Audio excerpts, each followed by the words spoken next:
Welcome, Cowboy fans, Cowboy haters alike. I'm the G, and I'm the host of Let's Talk Cowboys, where we talk facts. What's going on, Jared, LaQueen, Roderick, Troy? Yeah, I don't go to sleep a lot. I don't do a lot of sleeping. I need to do more, but I don't do a lot of sleeping. I want to continue on. Let me say before we go on, this game, I'm sorry, the Denver Broncos ought to be ashamed of themselves tonight. How do you be up 24-13 and you lose 34-27? Oh man, that game was a shame. I mean, they basically just let the game go.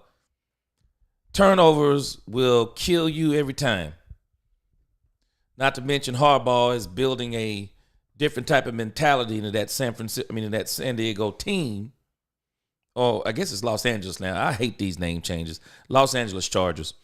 But that was absolutely shameful. That was absolutely shameful.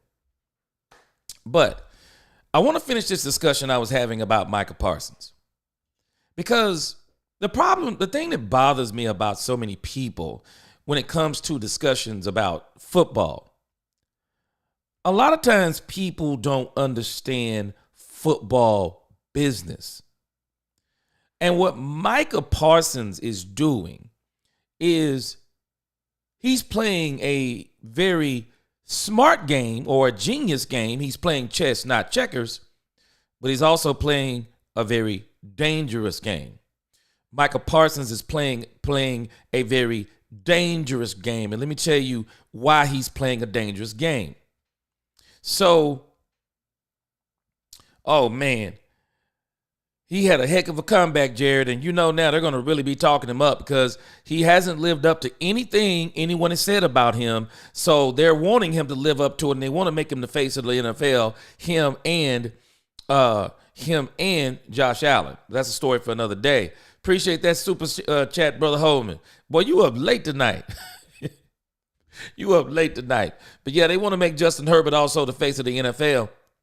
But I want you to think about this. Micah is playing a dangerous game. So again, let me give you the genius part of his move. A lot of people, and maybe I'm overthinking this. But I understand this is a football business. And what Micah is doing, as I think about it, this is still business that he's doing. And what Micah is doing, and I'm kind of taking notes here as I go of my thoughts. But let me tell you something. Micah Parsons is beating the Joneses at their own game. Anybody ever notice how the Joneses like to play contracts in the media? Micah Parsons is beating them at their own game. Anybody ever realize what the Cowboys do whenever they start doing contracts? The Cowboys will start talking about what the player isn't doing. They'll start talking about they can't afford the player. They'll start talking like Steven started talking. Ooh, it's going to be hard to sign other players because we're going to sign Micah. He's a part of the plan. Micah Parsons. Y'all understand this man is playing checkers. Micah is beating them at their own game. Micah, has anybody not noticed? He's negotiating his contract in the court of public opinion. That's what I think he's doing. People hear money and numbers and they get impressed because he says, well, there's no difference between 30 and 40 million. No one's making 40 million. No one's making 40 million.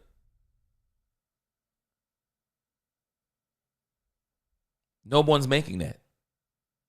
So he's taken off the table. So if you think, I want to be the highest paid, as in you pay me $40 million. Well, I don't see a difference between 40 and 30. Oh, wait a minute. So you've set the baseline. So the baseline is 30 million, which makes you the second highest paid defensive end in football. You have to understand, the moment you start talking numbers, you're setting numbers as you're talking about numbers. So when I say I don't have to be the highest paid, there's not a difference between 40 and 30. Well, to me, you're saying you don't have to pay me 40. I'll be good with 30. You think? You think he'd be good with 30, making him the second highest paid defensive end in football? When reality is, he's probably not the second best defensive end in football.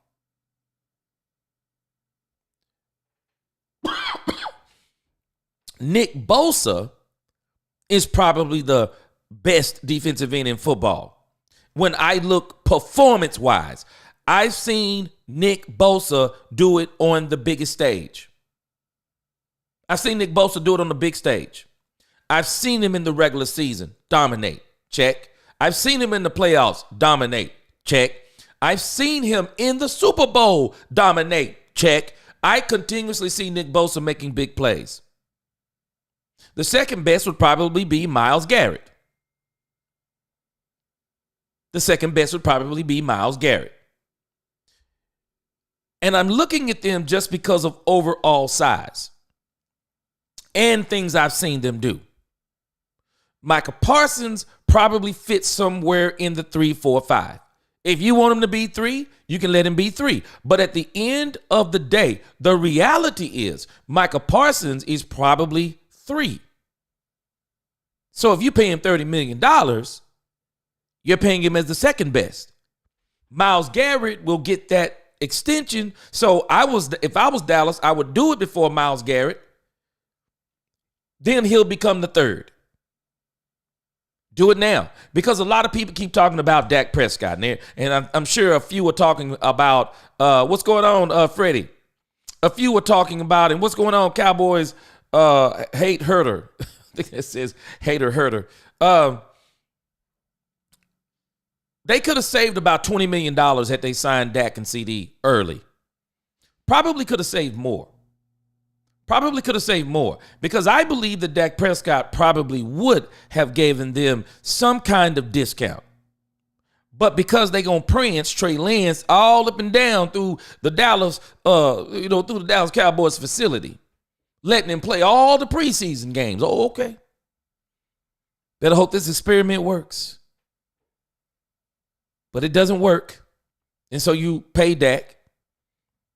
But they could have saved easily $20, $25 million, maybe even $30 million doing CD and Dak Prescott early. And so I'm saying all of this because Micah, watch what he's doing. So Micah has put the ball in their court. Micah has set the price. You see, some folks are praising Micah Parsons as if he's doing this to get players. Could be part of his intention. But he's also set a price. There's no difference in 40 and 30. Because is there a difference in 30 and 20? Will he play for 20? I mean, if Micah Parsons really, if the Cowboys, if he really wants to be a Cowboy for life, I mean, hey, tell you what I'll do. How about you pay me $200 million guaranteed, 10-year deal. 10-year deal. $200 million. Matter of fact, 10-year deal. Yeah, 10-year deal. $20 million. Guaranteed. Every single season, you will pay me $20 million. That will guarantee Micah Parsons pretty much what he's asking for. He wants to be a Cowboy for life. He wants to retire number 11. I mean, he's saying all of this. He's putting all of this in their court. He is saying it up front. Micah has set the price at $30 million. Micah is also going to expose them for a couple of things. They have no excuse but to get Micah Parsons' deal done. Because Micah Parsons said, I don't want to be haggling. I don't want to be going back and forth. I don't want to be doing all those things. Just go ahead and get my deal done early. This is the price. I'm not tripping. Micah Parsons has done that one thing. Second thing, Micah Parsons is obliterating, as I'm explaining, he's obliterating a reason for delay. Number 3, now you have no excuse to say that you can't pay a big free agent player out there, because I'm going to save you about $10 million, and I don't think he was going to get paid 40. I'll save you about $5 million. I'll do $30 million. I'll save you 5 rather than trying to get 35, which if Myles Garrett gets signed, maybe Michael would have tried to get 40, would have been a fight out of this world, but he's taken all the fight out. Michael has taken all the fight out. He's obliterating every excuse. Any excuse they could make to say, this player is better than you, this player is better than you, you don't have to have that discussion no more. Because he's not trying to get paid as high as Nick Bosa. He's not trying to get paid as high as Myles Garrett. So Micah Parsons, what he has done, in a sense, it is genius. It's going to expose the Joneses. They're either going to put up or shut up, because Micah has put his money where his mouth is. Micah's saying there is no excuse. And I'll say this. I agree that if they want to sign Micah, they have every reason to sign him now. $30 million? It's probably going to be a bargain for Micah Parsons. $30 million is a bargain, even though it'll put him at number 2. Myles Garrett will get an extension, it'll put him at number 3. There'll be someone that'll come behind him. It'll put him at number 4, 5, 6, whatever. Micah Parsons, it's probably a bargain at $30 million. Because if they let him go, of course, he's going to get way more than that. But it is a bargain if they let him go for that. What's going on again, Brother Freddie? Let me read a couple of comments. Cowboys says, because him on the edge, especially since D-Law is leaving, is going to be an embarrassment. Yeah, it's going to be pretty tough. And Overshawn was going to be the replacement. But we need to make sure, too, Nealon is supposed to be D-Law's replacement. They were already going to let go of D-Law. D-Law wasn't finishing, but D-Law is smart. And I told y'all this, anybody who's been listening to me, I said from the beginning, I was not going to be surprised if D-Law wasn't going to play up with the Cowboys again, because he had already said, I'm not going out like that. What do you mean? What do you mean not going out like that? I know exactly what he's talking about. I'm not playing hurt on this team. Anybody seen Trayvon Diggs? Did a video on that. Mike McCarthy seemed visibly agitated when he was asked, was it an ongoing injury or something that had just occurred? If it's on the same leg, you're a liar. It's not separate from the injury that he got. It's cartilage. Now it's cartilage. Yeah, because I'm pretty sure he was out there playing on a knee he should have never been playing on. He should have never been out there playing. Trayvon Diggs came back too soon. Then Stephen Jones says, well, he had to play with fluid on his knee. Had to play with fluid on his knee. Why did he have to play with fluid on his knee? No, he didn't have to play with fluid on his knee. Did you encourage him? I'm telling you, there's something up with these Cowboys and coming back from these injuries too fast.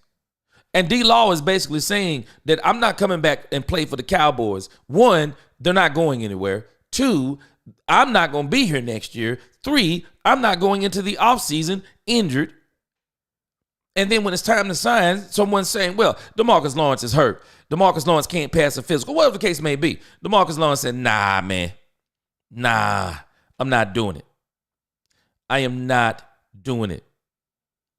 Let me read something here. Cowboys said Micah needs pressure from other players to produce. Plus, with him looking dumbfounded against the run is a problem. See, Cowboys herder. See, you're on to something. See, this is why I say Micah is smart. See, Micah is taking away every argument that they can make. If they say, you're not the best defensive end. Yeah, I'm not trying to be the highest paid defensive end. They say, hey, you're not involved in the run. Well, I know I'm not involved in the run. That's why I'm going to give you more money to get another player. I mean, Micah has basically took a lot of steam out of their argument. A lot of steam out of their argument. He has. The media with Dunkin' Donuts, Glaze Herb. Oh, man, they're going to go crazy over this dude. Colin Cowherd, just wait tomorrow. Colin Cowherd is going to go crazy over him. Crazy over him. Oh, they always glaze Herbert. Always. They want him to be the face of the NFL, and I got a problem with that because you got to tell me why. The Joneses are playing the odd man out game. 5th-year option, franchise tag. Let him walk. That it definitely seems like what they're trying to do, doesn't it? Because if I'm not mistaken, they've already picked up the 5th-year option. And the 5th-year option is $24 million. And when you think about it, it's kind of a smart move because I'm telling us, I'm not being mean. I like Micah Parsons. He's elite. But he racks up a lot of stats on bad teams. Folks say Dak does this. No, Dak actually does this on good teams. Dak does this on good teams too. Micah does this on bad teams. And Micah really disappears against some of these good teams because the one thing that the Cowboys have got to get in sync on, I talk about complementary football, and people say, well, complementary football is when all 3 phases of the game are hitting on all cylinders. I don't really call that complementary football. I call complementary football is that sometimes maybe one phase ain't hitting. Maybe another phase steps up above and beyond. And rather than it being 33 and a third, 33 and a third, 33 and a third, maybe it's 50, 25, 25. Maybe the special team, like against the Washington Commanders, maybe the special teams does something crazy. Maybe like against the New York Giants, DeMarion Overshown, block, tip, interception, run it to the crib. Maybe you get something like that happens. And then some days the offense comes out and just buries a team. Complementary football to me is when maybe there's a phase that picks up something that another one isn't picking up. But Micah, Troy says because signing him 1 year early gives him another 28. Micah is smart, y'all. I'm telling you. People are giving him credit like he's trying to get players on the team, which I'm not going to doubt that may be a part of his motivation. No, Micah Parsons is also smart because folk are not looking at the salary cap as in, not only they're not looking at the salary cap and not understanding it, they're not looking at the highest paid players at defensive end.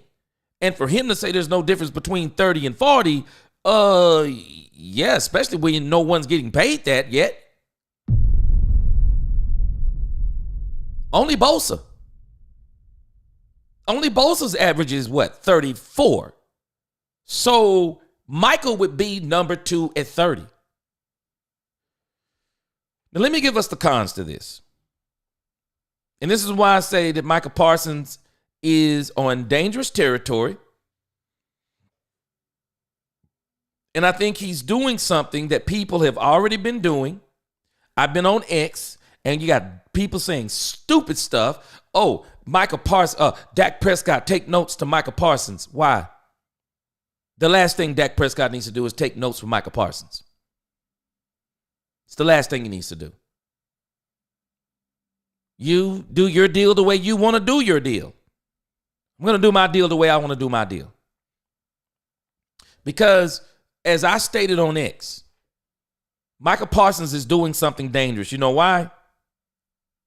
Because Micah is giving the Cowboys and out on managing the salary cap. That's not his job. It's not Micah Parsons' job to manage the salary cap. Micah Parsons, if you are worth, I don't care if you're worth $150 million a year, you don't ever devalue yourself. That's just me. But I don't think that's just me. I think businessmen will tell you this. You don't devalue yourself. Why are you taking on the responsibility of making it easy for them to mismanage the cap? Let me say it again. Why are you making it easy for them to mismanage the cap? Because that's all Jerry Jones has done since Jimmy Johnson left here, is mismanage the cap. And Micah Parsons is giving them every reason to keep doing it. Jerry Jones even said himself on the radio show that he isn't very good at the cap. He insinuated this.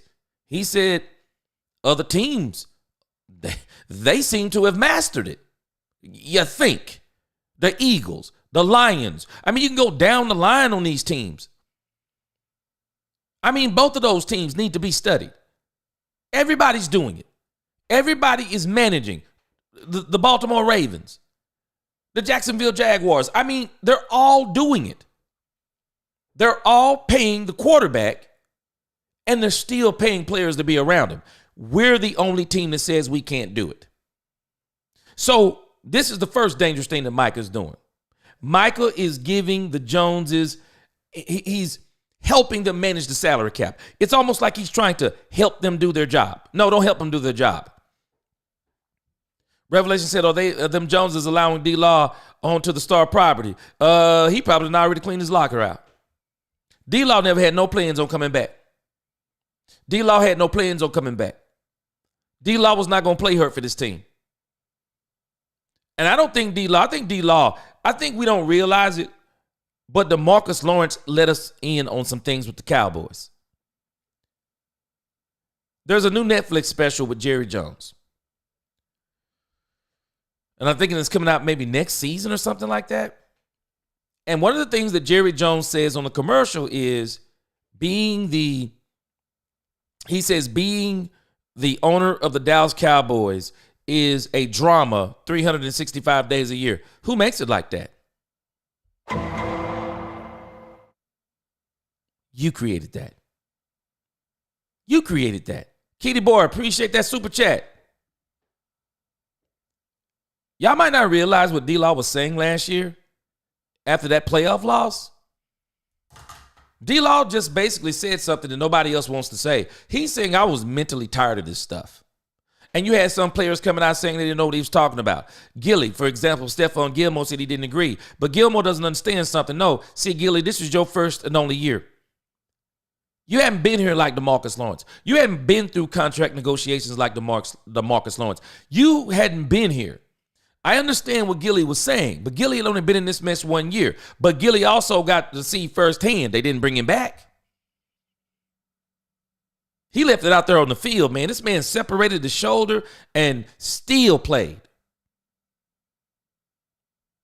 And they didn't bring him back. Just think how much better we would have been had we brought Stephon Gilmore back this year. D-Law wasn't coming back. But Micah is playing a very dangerous game because Micah is allowing the Joneses to keep doing their foolishness. He's literally trying to work the salary cap for them. It's not your job, Micah. It's great if you want to do it, you do what you want to do. But I'm saying it is not these players' job to manage the salary cap for these owners. It's not their job. It's the owner's job. They do a terrible job of it. And that's why Micah Parsons is trying to alleviate them of doing a terrible job. I'm going to tell you another dangerous thing that Micah Parsons is doing. I'm going to tell you another dangerous thing that he's doing. Micah Parsons is hurting other players.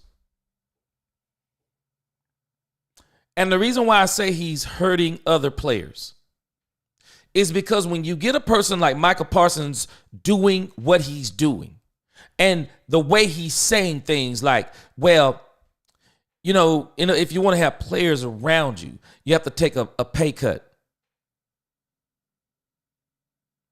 So I'm on your team. So is this the expectation you have for me?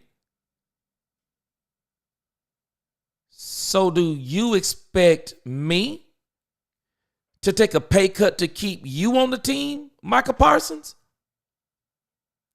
While you're going to get a $30 million contract, that's why you're saying there's no difference between 30 and 40, because I'm telling y'all about the psychology that Micah Parsons used. He set a price whether anyone accepts it or not. He set a price. But what about the guy who can't set a price? What about the guy who can't say there's no difference between 30 and 40? He may be looking at a $20 million contract. So is he supposed to say there's no difference between 20 and 10? There's no difference between 20 and 15? Oh, so we're going to set a precedent.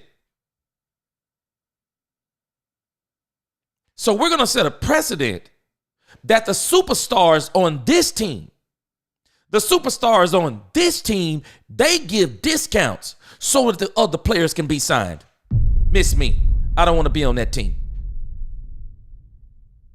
It's not my job. It's not my job. It's not my job to manage the salary cap. It's not my job to be guilted into taking pay cuts so the GMs can mismanage the salary cap and not bring in players or not sign free agents. It's not my job. Do your doggone job. Don't try to guilt me. Don't try to put me in a predicament to where I got to do something to make your job easier. Heck no. That means that you're not fit for your job. How is Howie Rosen doing it? How is he doing it? I'm not doing your job. And Micah Parsons, people do not understand what I'm telling us.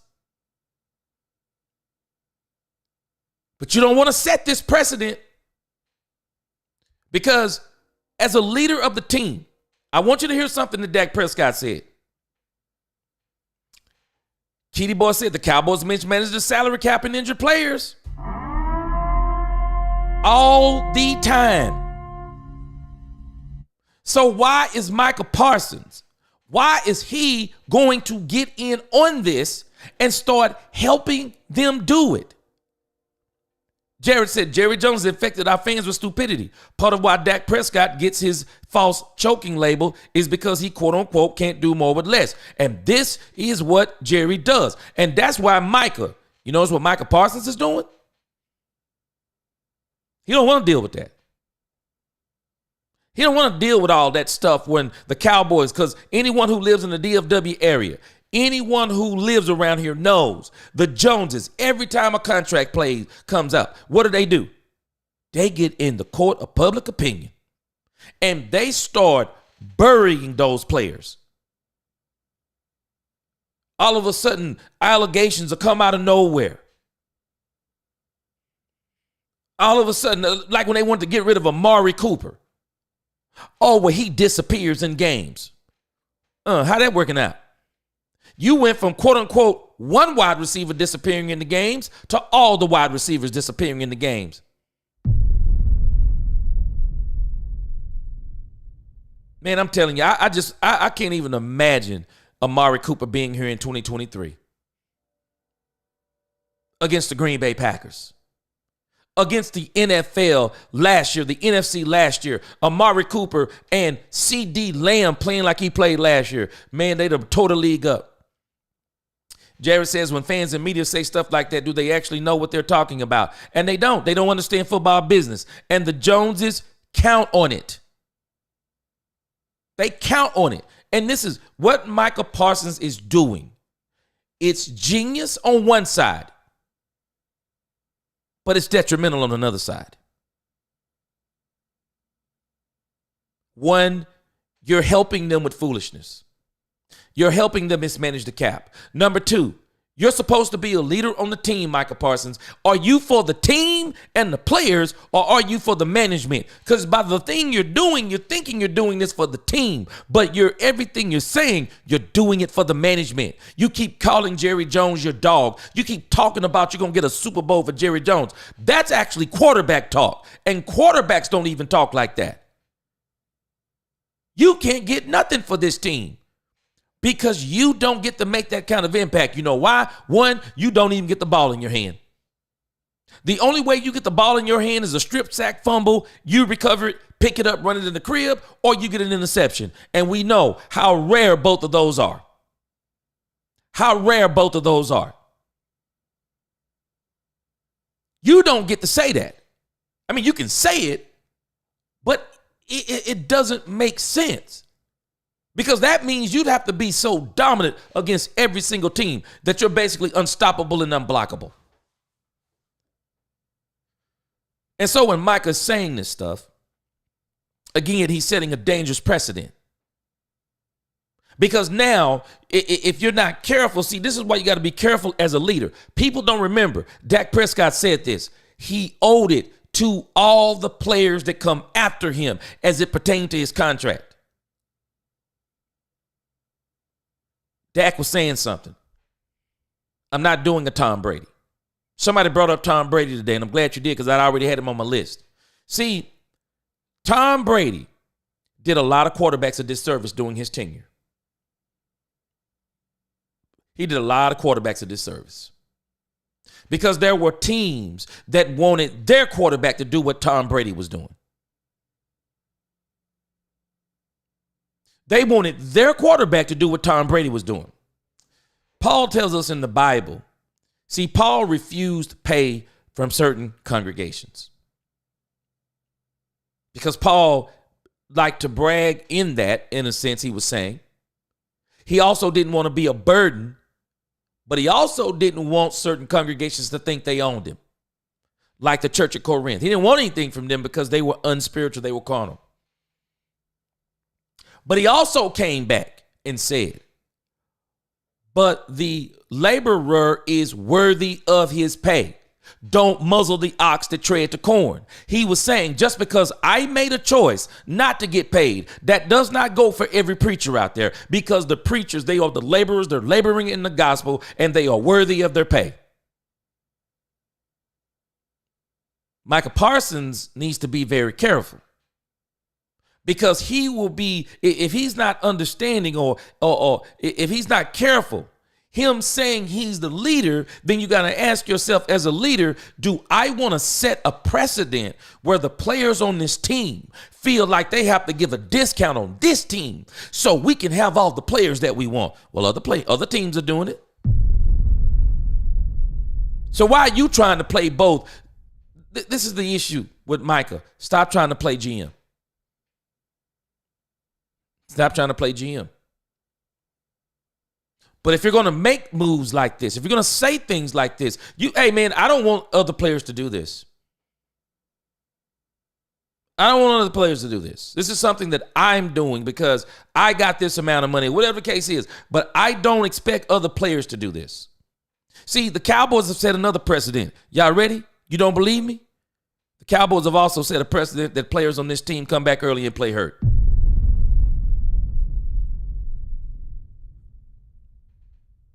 They do. They have set a precedent. Players on this team, they play hurt. And then we talk bad about those players because they're not playing up to snuff, and we're wondering what's going on with them. But the reality is they got injuries. In some kind of way, they're pushing through those injuries or whatever the case may be. Because I was blown away when Stephen Jones said that CeeDee Lamb had to play with fluid on his knee. Why did he have to do that? Oh, he wanted to be on the field so hard. He was working so hard to get on the field. And so he wanted to play no matter. So we're setting these kinds of standards on our team. I'm sorry. No, you're not 100%. CeeDee Lamb said it. CeeDee Lamb said, understand your pain threshold. But if you're going to go out there and you're not going to be able to contribute and you're going to actually hurt the team, don't play. Trayvon Diggs should have never been playing so early. Michael Gallup should have never came back so early. Zach Martin shouldn't have even been playing at the beginning of the season. And I'm starting to question if there was something wrong with Dak Prescott at the beginning of the season. This team, it has set some dangerous precedents. And Micah Parsons, he has to be careful because the players, it's not that you're against the ownership, but you need to keep a line between that because it's football business. Football business. And so you don't want to set these types of precedents that the other players on your team feel like we have to take discounts also. It's a dangerous precedent. It's a very dangerous precedent. It's the same one that I believe they have set on this team. They play hurt. They come back from injuries early and they play hurt. And then you ever notice what a lot of them do when they play hurt? They'll play hurt that season, don't look as good as they should look, and then they go into the offseason and then they have surgeries again. I'm still blown away that Demarion Overshown said on X, he not only had the one knee that got hurt looked at, he had both knees worked on.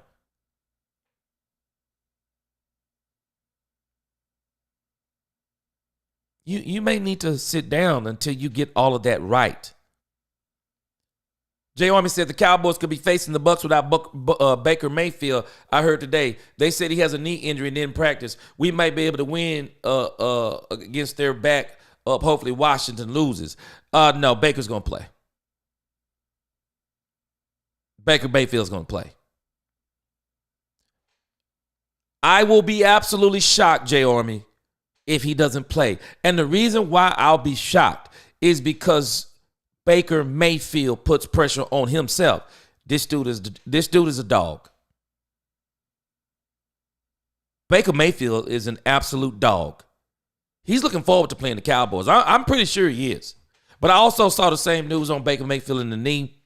I'm not going to write Baker Mayfield off with the knee, but I can tell you this. Even without Baker Mayfield, the Cowboys are going to have a problem with the Tampa Bay Buccaneers. They're going to have a problem because that Tampa Bay Buccaneer defense is still the real deal. And I'm telling you what their game plan is going to be, Jay Army. And it would be my game plan. And it's so simple. And they're one team that can pull it off. There is a reason why this is the team that beat the Eagles this year. They're built to stop teams like the Cowboys. They are.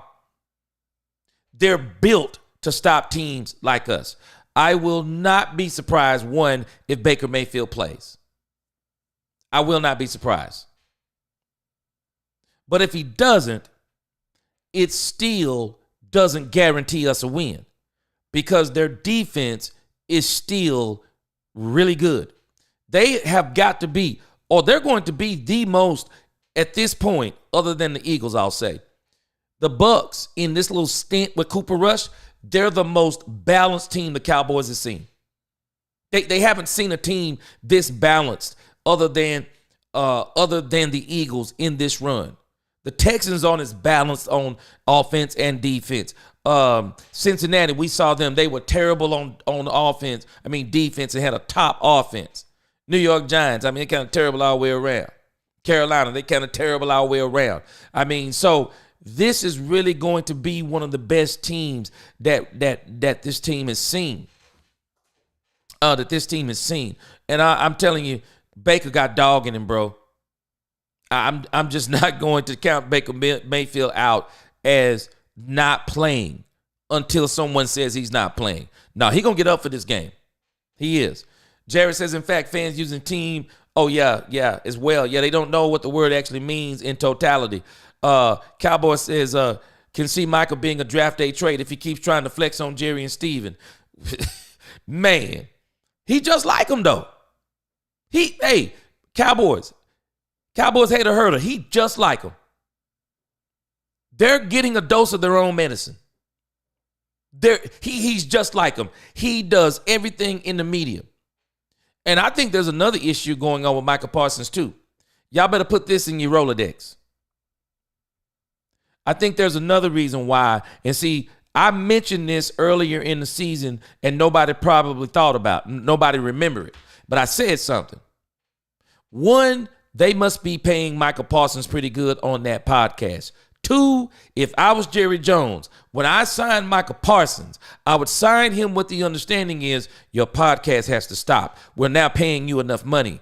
But I think there's a reason why Micah Parsons is willing also to take that discount. He doesn't want to stop podcasting.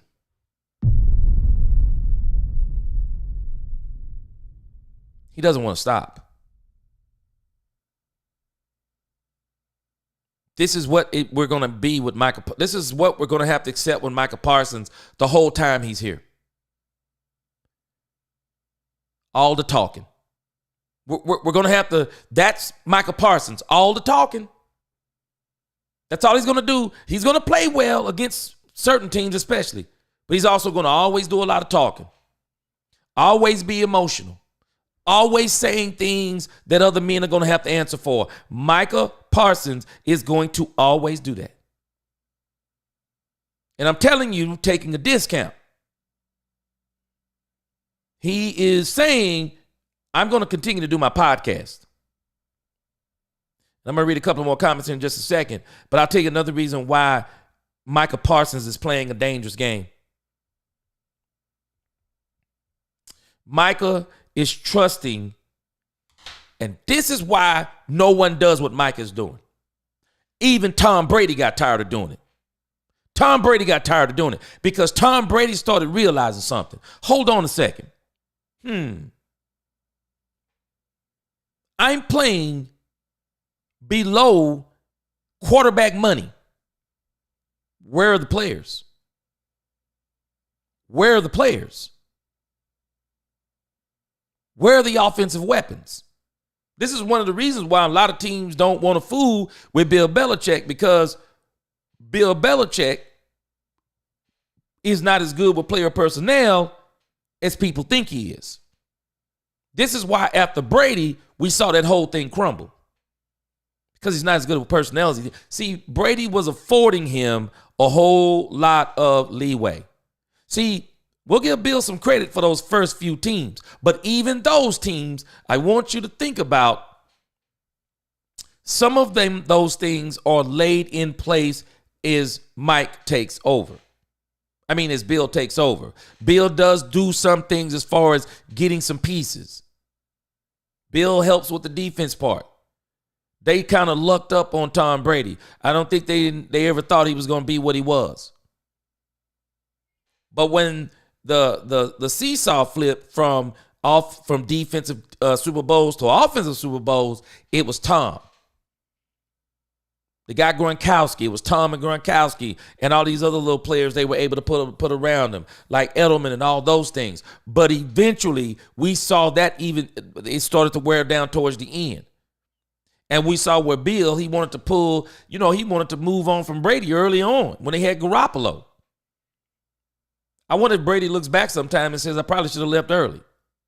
But he got him one more and he broke up out of there. One or two more and he broke up out of there. But even Tom started wondering, because some of those losses they took towards the end was because they just didn't have the players, man.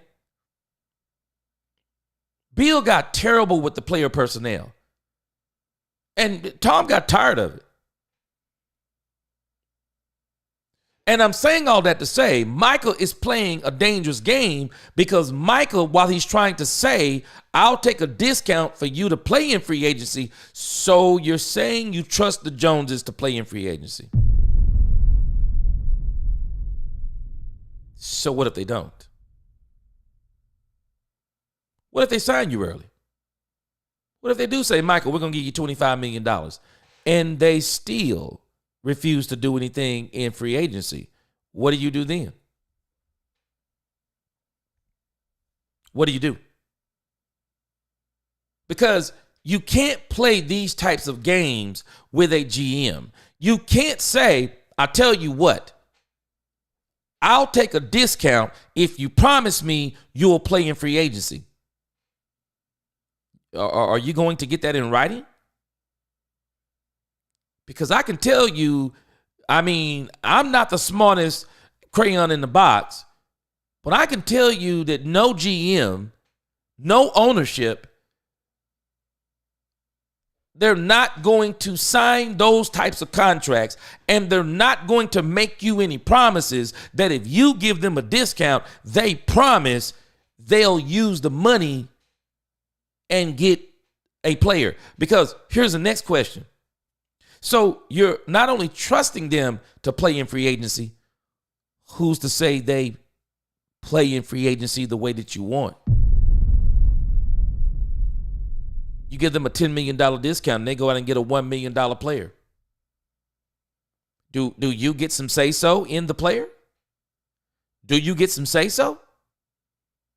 Now, I'm not going to talk out of both sides of my mouth because Freddie asked me this it's last week.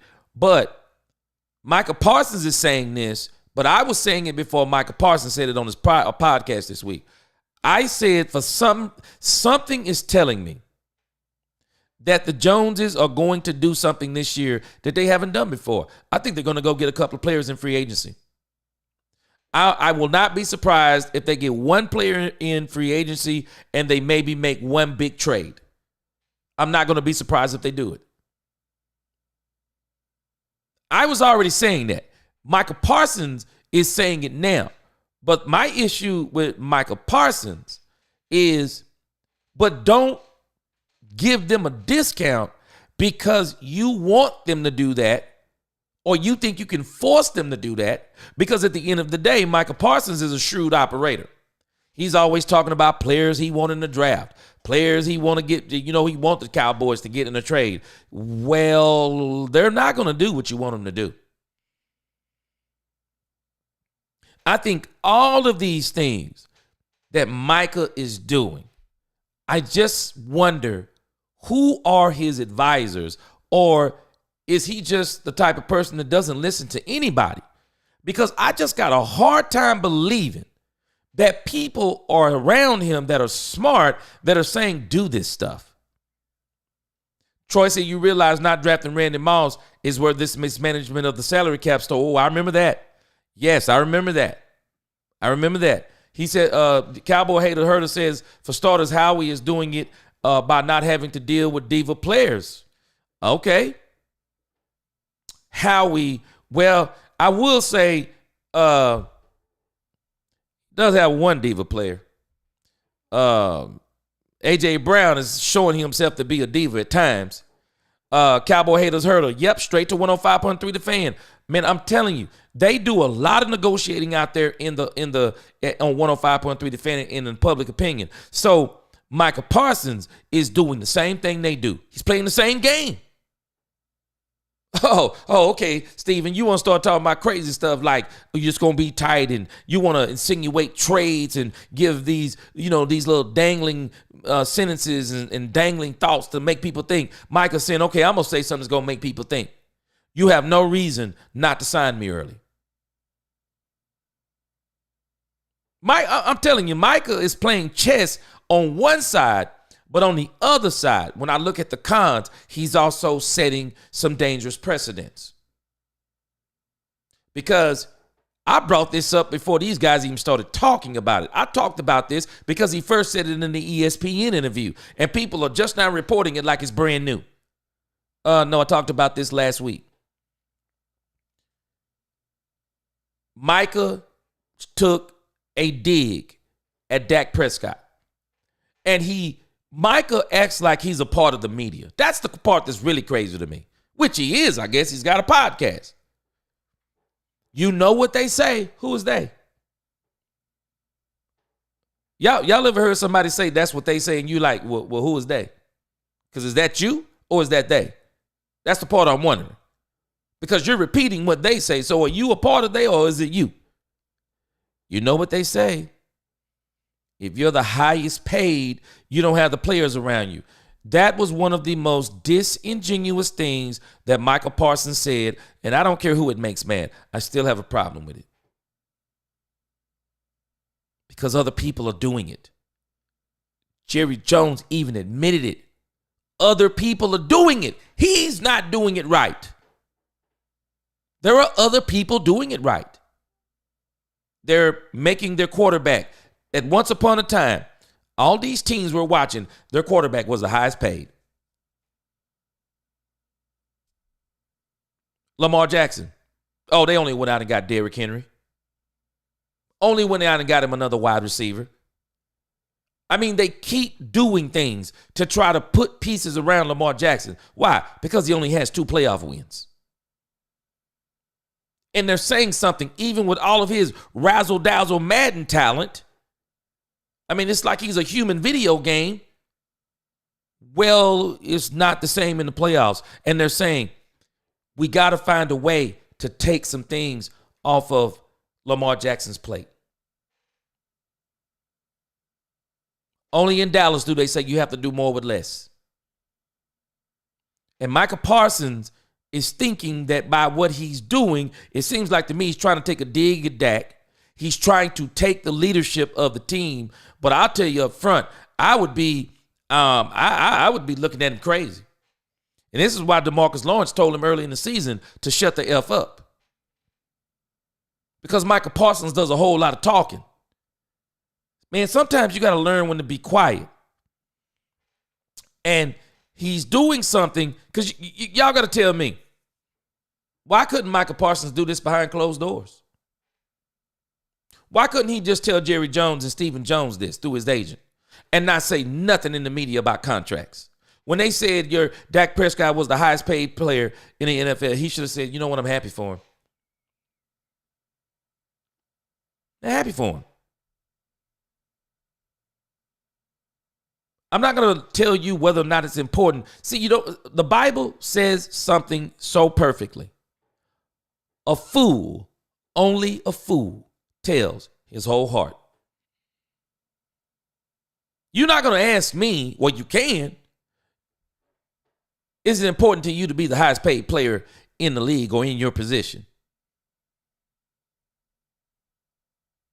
I'm not telling you about my money. That's between me and the Joneses. I'm not giving you any answers about anything about my money. I'm not discussing my contract in the public. I'm not doing it. That's what a leader does. Because the NFL, let me tell you about the NFL ownership. In case folks don't know this, then I'm going to read some of your comments. The NFL ownership is a brotherhood. It's a brotherhood. They all work together on stuff. They work together. They're working together right now trying to figure out a salary cap for the quarterbacks. They work together to come up with a rookie wage scale. They work together to put all of the stipulations that they've put in free agency. I mean, you basically almost own a first-round draft pick or these top-round draft picks. You basically own them for 7 years. You don't think that's the owners? You think that's the players that's negotiating that stuff? That's the owners. They're a brotherhood. They're working together. And when you think about the players, they're supposed to be a brotherhood.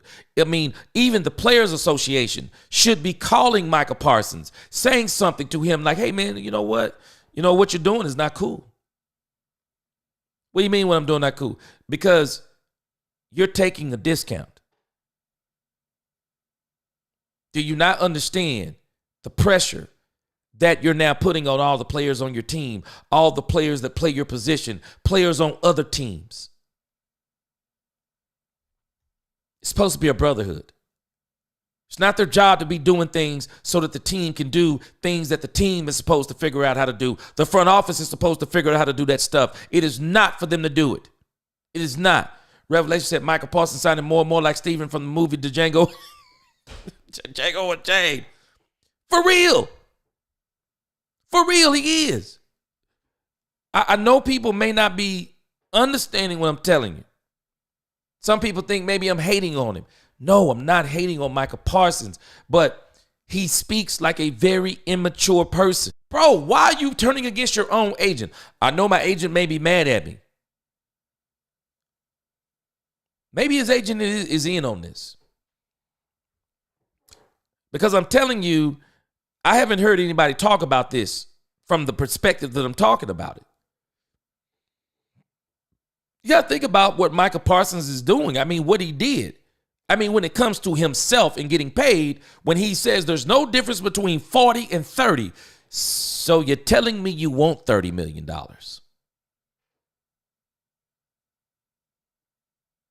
So you telling me you want $30 million. Well, what else could it be? He didn't say he didn't see a difference between 40 and 25, 40 and 29, 40 and 20. He didn't say any of that. He said 40 and 30. Well, no one's getting 40. I mean, Nick Bosa has a year to where his salary cap hit will be 42. But if you look at the average, it's 35. It's 34 and some change. So to put yourself at 30 makes you number 2. Myles Garrett is probably going to push it to 35, 36. I'm telling you, man, this is a brotherhood. And I just don't understand why Michael, and like I said, I can understand, but I don't think he understands the total ramifications of what he's doing. Troy said, you realize not dress. Oh, yeah. I'm sorry, I read that. Let me go. Oh, okay, I flipped up a little bit. The issue with comparing the Tom Brady situation is that Belichick always had his back, Kraft as well, and his wife literally made double what he made. Can't compare.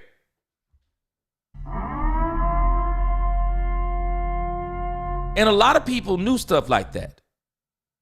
But Micah has got to understand there are players coming behind him, and they're not going to be able to have the luxury that he has. This is what Dak Prescott understood. He doesn't want to set a precedent of, at this stage in his career, when you're at the peak of your powers, that you start taking discounts. That's kind of what you do as an older player. And a lot of times the market dictates that. Even your play dictates that. CB4L, players should get paid for the value they are to the team, not just because of position.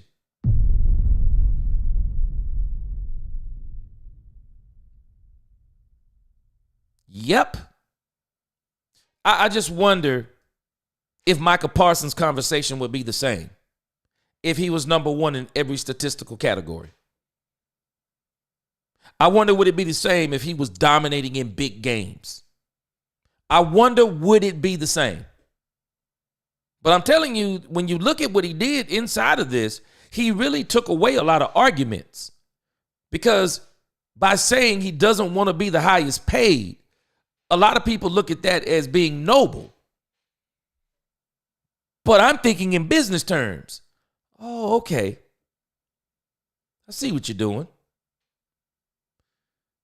So you're knocking a lot of the negotiation part off the table so that when we come to you statistically, when we come to you with games, when we come to you with some of the things that people have said, doesn't play well in big games, doesn't play well down the stretch. When we come to you with that, now we really can't come to you with that because you're already saying you don't want to be the highest paid player, and you've actually put yourself as the second highest paid player. So you really took a lot of what we were going to come to you with off the table. I mean, it's genius from that perspective. How do I argue with you about top of the position pay when you're already saying you don't have to be paid at the top of the position? It's genius in a sense. Troy said, yeah, that was BS. Jerry knew the half. The team was kicking it. Oh, yeah. He says, yeah, don't give good players, great players. You don't give good players, great players contracts.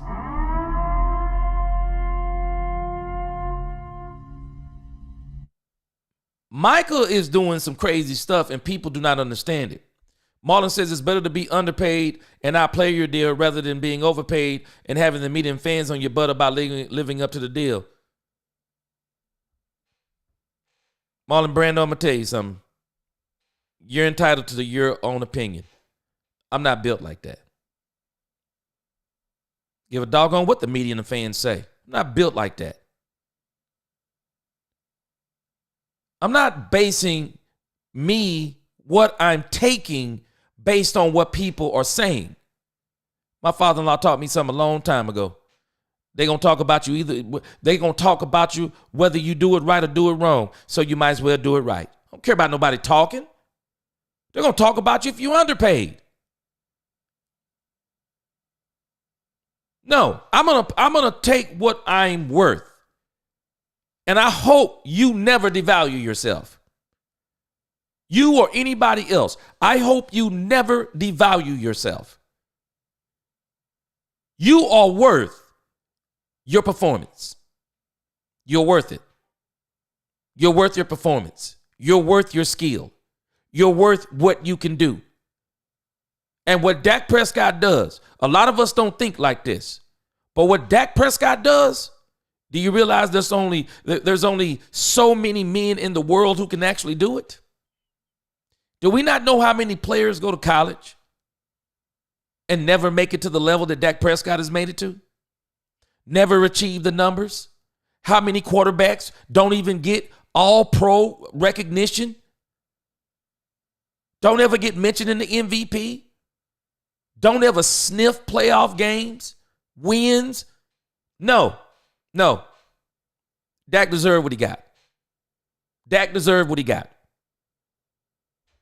Outplaying a contract is one of the craziest things, or even underpaying a contract is one of the craziest things, Marlon. And I'm saying that because have you not noticed the trend?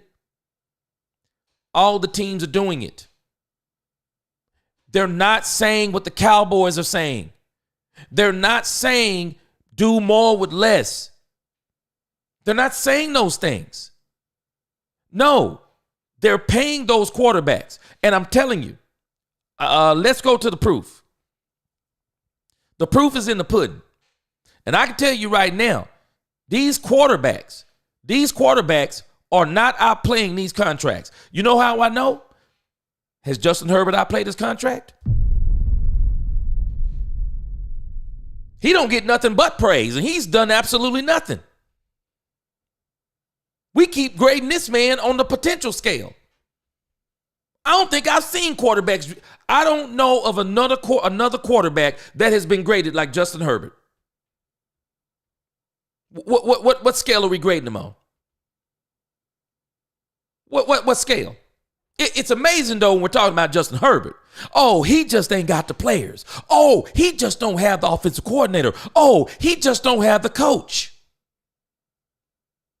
2 coaches fired, 2 OCs fired. It's never Justin Herbert's fault. We're judging him on some weird scale that I don't understand.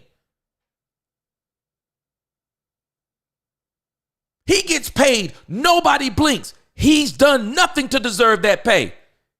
Did he do something to deserve it? I mean, when we're using the scale that people use when we're talking about Dak Prescott, did he do something to deserve it? What did he do? Now, hey, you get paid whatever they're going to pay you. That's not my issue with Justin Herbert. I'm not going to be a hypocrite. No, Justin Herbert, you get what they're going to pay you. But understand this. If there's anybody that's being paid on, if we're talking about you get paid based on playoffs, because this is what people say. Oh, you get paid on playoff wins and Super Bowls when there's only one quarterback per year winning Super Bowls. Very few of them go to the playoffs. They can get paid. People barely blink. Dak Prescott gets paid. He's not worth it. Tell me what Justin Herbert has done. What has he done? Justin Herbert got the bag and didn't do nowhere near what Dak did before he got the bag. Nowhere near. Hasn't had none of the performances. Last I checked, Dak has beat Justin Herbert head to head.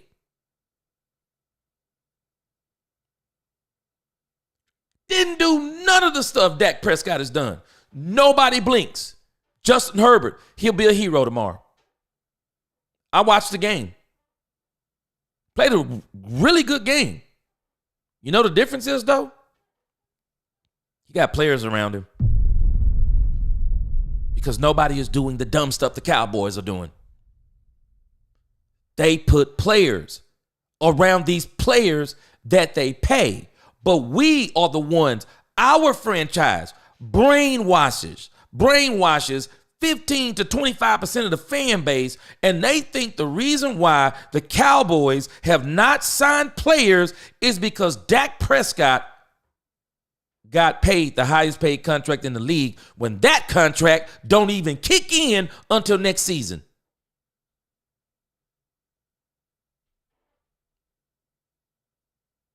We don't even want to talk about the fact they did the same nonsense when Romo was here. Paid Romo, didn't put players around him. Paid Romo, didn't put players around him. And let me not say players, they didn't put teams around him. The Cowboys are great at being top heavy. They're absolutely great at it. The Cowboys will bust you in the head any given season with 15 All-Pros, no team. That's the very reason why when once we get injured in a position, we basically have to dig to the bottom of the barrel because we don't have any depth on our teams. We don't develop players, and then we wind up playing with players that are not up to par in certain positions. This is why right now in this run that we're doing, I'm laughing. Y'all forgive me. I'm calling it a run too because we start talking like the narrative talk. We're actually not on a run. We're beating terrible teams. We're not beating the good ones. Cooper Rush is 3-3. The team is 3-3. We're not beating the good teams. We beat the Giants. We beat the terrible Panthers. And we caught the Commanders sleeping. But we'll still give us a win. We won against a winning team with Cooper Rush. But I believe we caught them sleeping. They won't be sleeping the next time we play them. I promise you. Watch what I tell you. We get up on these sorry wins that we're winning, and we start talking things about these players we shouldn't be talking about. We really can't even evaluate this team the way that we want to. I mean, we're looking at some of the young players. I'm liking what I'm seeing from Leah Fau, liking some of the things we're seeing from some of the linemen, but we need to understand these linemen that we're watching and they're playing better. Do we not realize how soft the schedule is right now? We're playing bad defenses. But when we're playing the defenses that are good, look at what they're doing to us. Yeah, we're still struggling against the good. I mean, we haven't hardly played one. But I like how we keep omitting the Philadelphia Eagle game, how we keep omitting the Houston Texans game. I mean, it's like we move this bar and we're trying to evaluate like we're playing good teams. We're not playing good teams. I'm sorry. I will not be in that la-la lane with everyone else. We're not playing good teams. We can't even evaluate this offense until we get Dak Prescott in because Cooper Rush can barely throw the ball 10 yards and be accurate. Carolina Panthers are terrible. When you start playing good teams, you see what Cooper Rush looks like.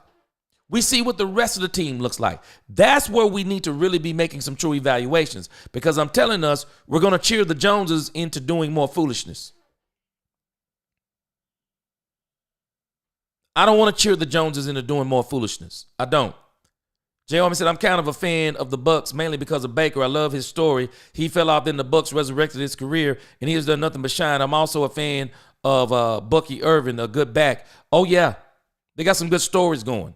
And I'm telling you, man, I'm going to be shocked if that dude, Baker Mayfield, man, that knee got to be tore off the bone. That dude is a dog. Willie T said, Micah's not flexing. He's trying to be a part of the family. I'm with you, Willie T. Micah Parsons is straight up doing. I'm just blown away by this in some respects because some of it I see. Yeah, I see what you're doing, Micah. I mean, with the money and everything. But the other side, as I've explained, but the players are supposed to be the brotherhood. See, Micah is taking advantage of a situation. Have y'all noticed something about Dak Prescott? Tony Romo was buddy-buddy with the Joneses. Buddy-buddy. going to the grandson's high school games, hanging out with the Joneses. Romo was buddy-buddy with the Joneses. He really was. I'll give Jason Garrett credit. Jason Garrett fought Jerry Jones about not reinserting Tony Romo. That was Jason Garrett. He fought Jerry Jones on that. Jerry loved him some Tony Romo. Loved him. Paid him his rest of his contract. Loved him some Tony Romo. Didn't want Tony Romo to go play for another team. How you think he got that job in the booth? I wonder how he got it. I just wonder, how did he get it?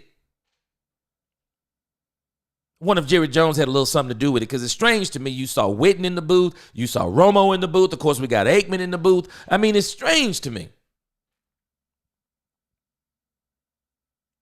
Have you not noticed that Dak won't do that? How many pictures do we ever see with Dak and Jerry Jones? Dak is the one who we've been hearing speak against Jerry Jones. Micah Parsons keeps speaking for Jerry Jones in a sense almost. Yeah, Jerry, my dog. What? That's crazy. That's crazy.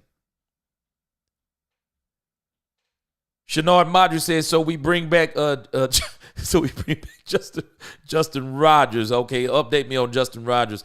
The Cowboys are the face of what goes on in them owners' meetings about the NFL players. Yeah, I see what you're saying. Yep. In fact, fans using the team choke after every loss is stupid as well. They don't know what the word actually means in totality. Nope, they don't. They don't. Because, see, for me, it was just like I was talking about with the kid Amani. You got to be careful when you say that a player loses a game. Now, we can put losses on players, tight game, and they make a play or make a bad play and they don't get the ball back. We can start talking about those conversations, especially if it's a hard-fought game and it's by the skin of your chinny chin. But when a player makes a mistake and you get the ball back, do you really get to say it was that player's fault when you got the ball back, when you had the opportunity to stop them on defense? And even when we're talking about choking, sometimes we don't want to give credit where credit is due. Sometimes another team just makes a doggone good play and there's nothing you can do about it. I mean, there's just nothing you can do about it, man. Sometimes people just make great plays. Willie T says, no, why do people keep saying Tom played for less money when he was paid under the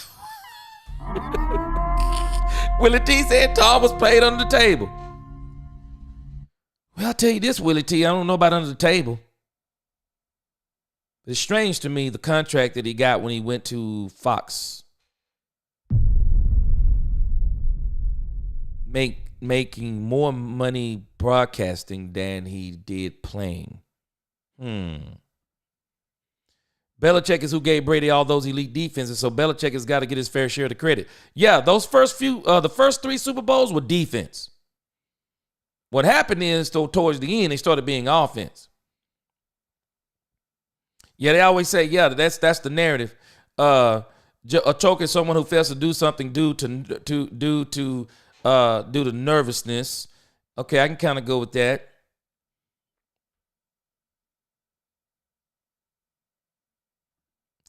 Marlon, even though I love Tony Romo 2006 versus Seattle was a choke, he got anxious. Ooh, man. I'm telling you, remember they used to call Tony Romo Tony Ono? He used to call him Tony Ono. Mike would be foolish to do what they did with Dak's first contract, I believe, and sat on the money. Yeah, that first Dak contract, if you're talking about the fact that he played on 2 franchise tags, I thought Dak was crazy for doing that. But one thing about Dak, he's just never held out.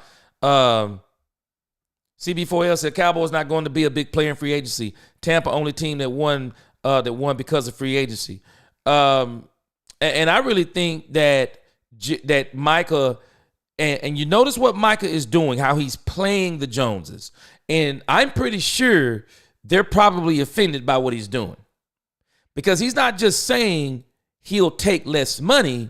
He's saying he'll take less money because the expectations is they're going to use that money in free agency. And that's why I say Micah Parsons, I mean, you're really playing a dangerous game. Just because you save a team money doesn't mean they're going to use the said money to do what you want them to do with it. What are you going to do? Put that in writing? You're going to come up with a contract and say, okay, I take $40 million if you're not going to play in free agency, and I take $30 million if you do. It's a dangerous game. What's going on, Wicked? What's going on? Yeah, get them likes up, y'all. Willie said, I love it. Willie said he's paid on the table. Bigger said it amazes me how so many Cowboy fans talk about a player who has guaranteed his spot on this team for the next 3 or 4 has guaranteed his spot on this team for the next 3 or 4 seasons. I really don't know what you mean by that. I mean, but what he's doing is the problem. What he's doing is the problem, because you're saying it's almost like an oxymoron. So if Micah Parsons has guaranteed his place on the team, which I've already said before, the money that he's saying $30 million, I said it in the first video, well, he deserves that $30 million. I think he deserves to be paid within the top 3, 4, 5 defensive ends in the game. I've already said that. I've already given the pros. I don't know if you're coming in at the end. I've already given the pros of what he's doing. I've already said it's genius. He's playing chess. But I'm also talking on the back end of what he's doing that is bad. You're the leader of a team, and he's not the leader of the team. But he keeps saying stuff like this. And you want to be a leader. And as the leader of the team, you're setting a precedent that in order for us to help the team, help the owner, help the GM, that we're going to give team-friendly deals on this team. We're going to give team-friendly deals so we can have players around us. So how does that guarantee you have players around you? How does that guarantee it? Because you don't get to tell them what to do with the money. That's the part people are not understanding. You don't get to tell them what to do with the money. And this thing with Micah Parsons and the Joneses, I really want to see how it plays out. Because if I'm the ownership, if I'm a GM, I'm not necessarily taking this the way Micah is laying it down, because Micah is playing my own game with me. And one thing people don't like is when you start playing their own game. Micah is negotiating his own contract in the court of public opinion. And I don't like the fact either, and it's a fact, he's bringing shame almost in how he worded it in the interview. He's bringing shame on not just Dak, but any other player. What if another player wants to get paid at the top of his position? So is he supposed to do what you're doing? He's supposed to do what Micah's doing? Dak said it, and it was perfectly said. I have a responsibility for players that come behind me. Yes, they need to get their money. These owners are getting paid hand over fist. No, you get your money.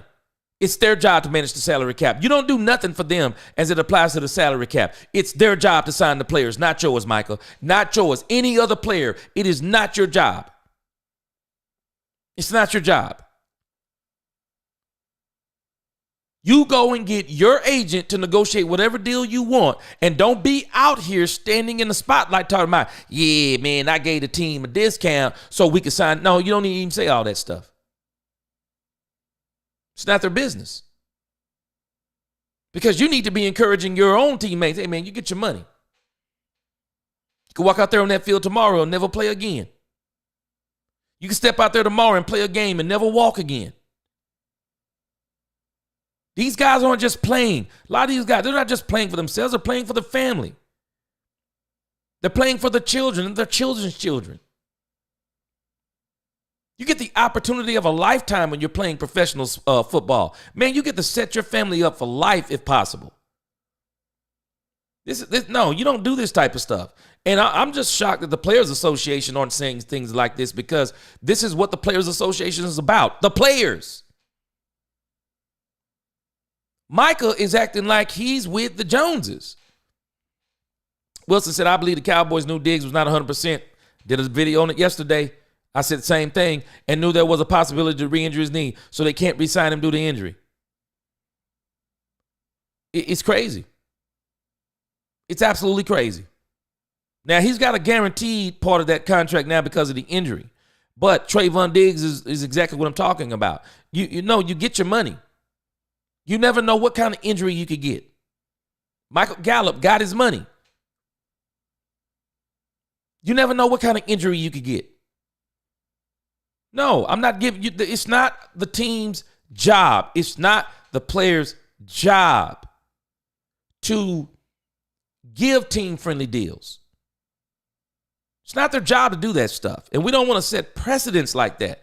Micah is smart. He's setting himself up for a career after football. He doesn't have to do that, though. He's a Dallas Cowboy. You don't have to set yourself up for anything. This is one of the things that Mike Fisher's been talking about, the 53 brands with the Dallas Cowboys. See, I don't want a player thinking like this, setting himself up for a career after football, as in trying to undermine other people setting themselves up because they may not have that opportunity. I mean, that's really a selfish move in a sense. This is the players are supposed to be a brotherhood. You can't say you're trying to be a leader, but you're setting these types of precedents. So what are you saying, Marlon Brando? So should all the players get them a podcast? Would you want to be on a team where there were 53 players with 53 podcasts? I don't want to play on that team. I don't want to play on a team like that.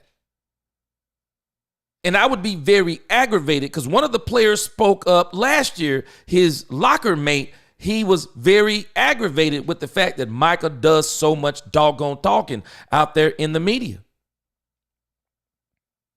And Michael is a good enough football player that he can focus on football, and he'll have plenty of time, Lord willing, if he's healthy.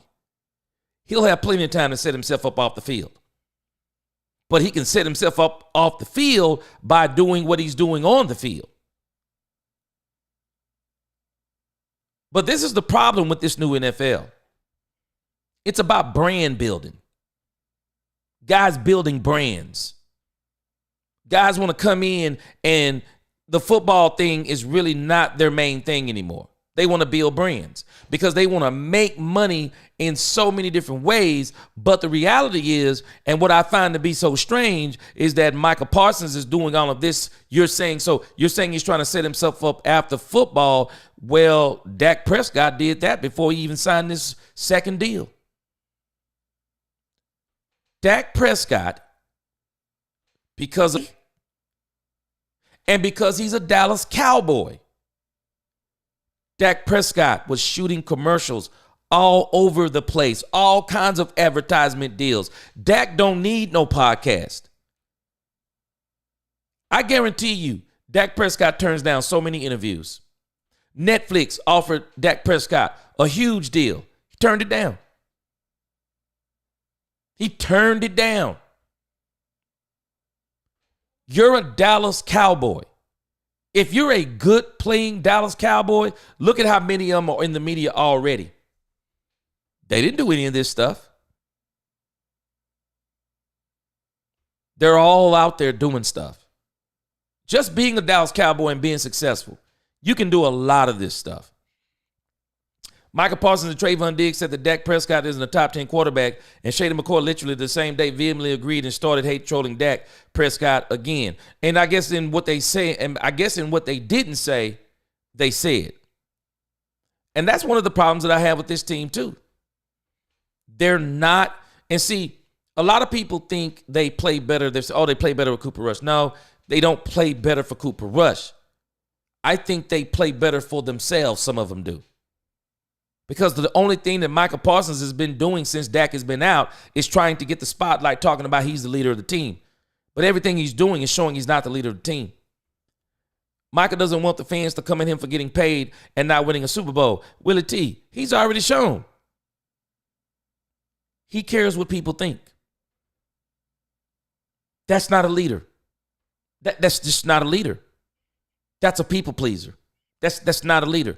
And I don't trust people like that. I don't trust people who try to please people. Because people who try to please people will betray you to please people. They'll say anything to ingratiate themselves to the people. They'll do anything to ingratiate themselves to the people. Me, I don't trust people like that. I don't trust people like that. Micah Parsons is a good enough player that he could do a whole lot of his talking on the field and don't even have to worry about this stuff off the field. But we're going to see, because he's putting a lot of trust in the Joneses. A lot of trust in the Joneses. He is. Micah is proving more why he's not a leader. And even Jerry Jones was very careful to say, Micah is not the leader of this team. He's not. Jerry knows who it is. It's Dak Prescott. It's the one who's hobbling around on crutches to all the games. Up in the booth, in the tunnel, slapping guys' hands, in the locker room. Dak wants his presence to continue to be felt. That's what a leader does. Dak does a lot of his talking behind the scenes. CBL said the Chiefs said Mahomes has to do more with less when they got rid of Tyreek Hill. And then guess what they did? They did him a huge favor. They went and got him a top 10 defense.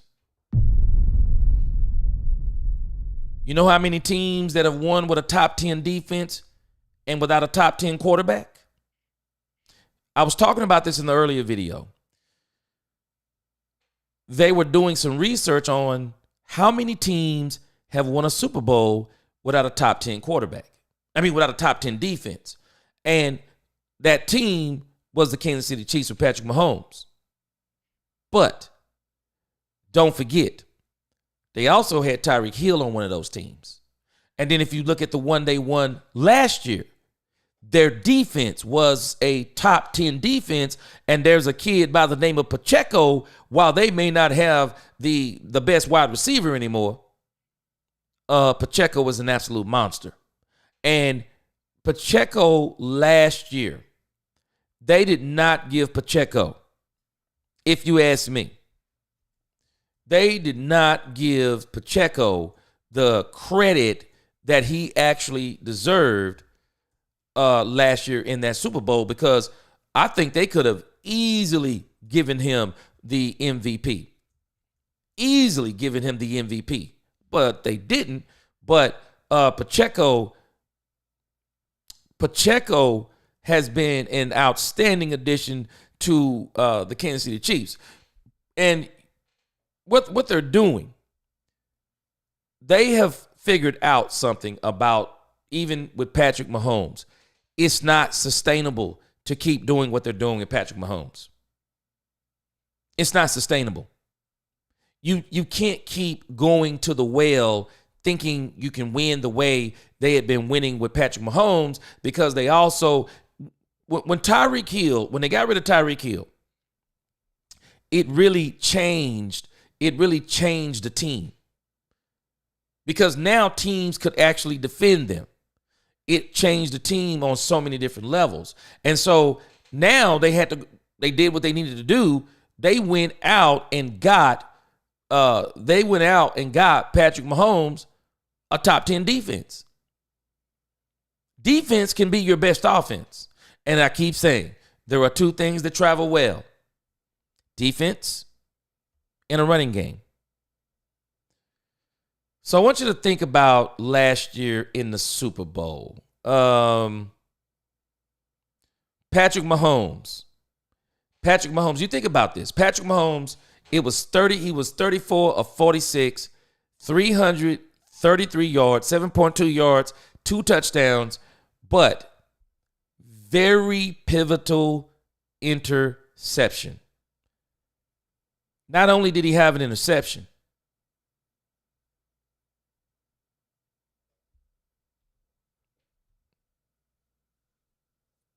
Patrick Mahomes had an interception and a fumble. How many times does 2 interceptions and a fumble cost you the game? You typically don't do that in the Super Bowl because people were blaming Jalen Hurts for a fumble he committed early in the Super Bowl. And they said that cost him the game. And he still almost won the game. But Kansas City's defense, when you look at this game, Kansas City's defense, they kept them in this game. They kept them in the game because the 49ers with Brock Purdy and all the weapons that they have around Brock Purdy. I mean, hey, man, San Francisco, I mean, we got to take it for what it is. They have had some really good teams around Brock Purdy. And that one from last year at its full strength, I mean, that team was really, really good. And that team almost did the unthinkable. That team almost beat the Kansas City Chiefs. Almost. But that defense was able to withstand them, and they made their defense, Kansas City's defense, was able to make some great plays also. And that really helped. Patrick Mahomes, because when you got a top 10 defense, they afford you to be able to make mistakes. You can make mistakes when you have a top 10 defense, because when you make the mistake, they'll just tell you, hey, don't worry about it, man. We'll go back and get the ball for you. Oh, don't worry. They won't score a touchdown. We'll hold them to a field goal. And that's exactly what they were doing in some of those instances. And so Patrick Mahomes, Tyreek Hill was a huge blow to him. But they got him a defense. And when you got a defense, you can do a whole lot. And also keep in mind, let's not take anything away from Patrick Mahomes. Patrick Mahomes is a part of the Kansas City Chiefs running game.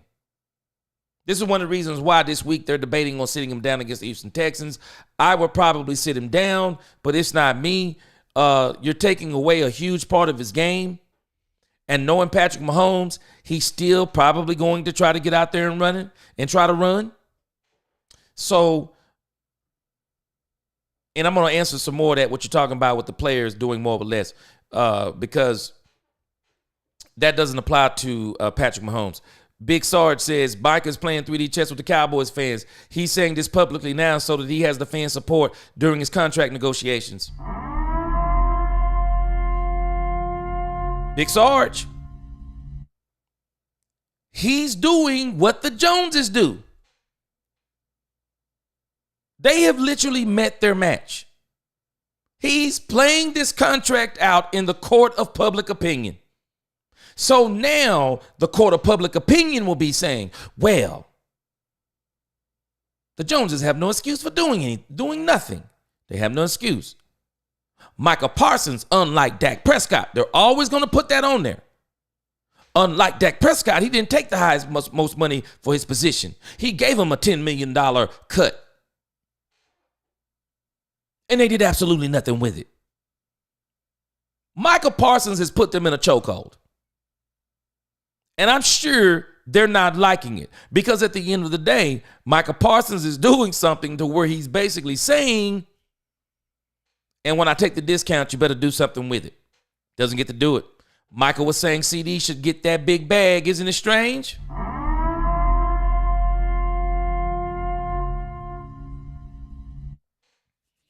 And I don't know, it's strange to me because I've seen people do this in real life. Sometimes people know when they're not going to get something, they'll say they don't want it. They'll say they don't want it because they know they're not going to get it. You ever heard somebody do that? Oh, yeah, man, I didn't want that anyway. You didn't want it, or you knew you were not going to get it. So to save yourself the embarrassment, you just say you didn't want it. But I'm telling you, man, Micah is doing, and that's why I say Micah could be doing this with a good heart. But the ramifications of it, I don't understand. He either doesn't listen to the people around him, or he's got the wrong people around him. Because nobody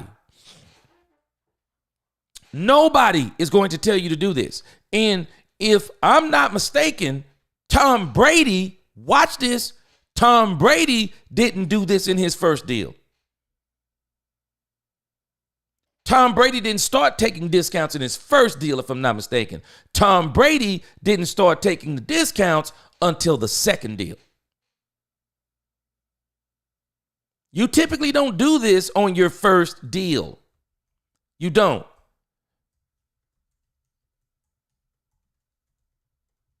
You typically don't do that on these first deals. And as a matter of fact, Shannon Sharp was talking about this. Shannon Sharp said that Tom Brady did a lot of players a disservice. Did a lot of players a disservice by taking the contract or start when he started doing these things with his contract. I was trying to look up Tom Brady's contract. And so when you look at the early deal, let's see. So I'm thinking his early deal, it was a 6-year, $60 million deal with a signing bonus of $26.5 million. Not sure kind of where that ranks, but I can tell you pretty much up front that that's actually not small money back then. I'll have to do some more research on it. But in 2005, Tom Brady took a 6-year, $40 million deal with a signing bonus of $26.5 million. 2010, he did a 4-year deal, $72 million extension with a signing bonus of $48.5 million. Then in 2013, a 3-year deal, $27 million extension with a guaranteed dollar amount of $33 million. And then in 2019, $70 million extension that raised Brady's salary from $15 million to $23 million. So Brady didn't do this. Brady didn't do this on his first contract. Brady didn't start doing this until later in his career. You typically don't do stuff like this on your first contract because that could be your first and last big deal. It could be. But I'm very interested in how this is all going to turn out. I am. Because at the end of the day, for me, you reap what you sow. You reap what you sow. And this is why I'm telling y'all, Dak Prescott wasn't doing a whole lot of talking. Dak Prescott was letting his agent do all the talking. Dak Prescott will say a little shot here and there, but he was very mum on his money because Dak was prepared to play for someone else because he knew he was going to get the money regardless. He was prepared to play somewhere else. And I don't blame him. We got to stop letting other people guilt someone into not taking money. You're not going to guilt me into not taking money. You're not. If Tom Brady want to give discounts, let Tom Brady give discounts. But I don't give discounts. Because it's not my responsibility to manage the salary cap. That's the GM's responsibility. That's my owner's responsibility. That's not my business. I'm not doing that.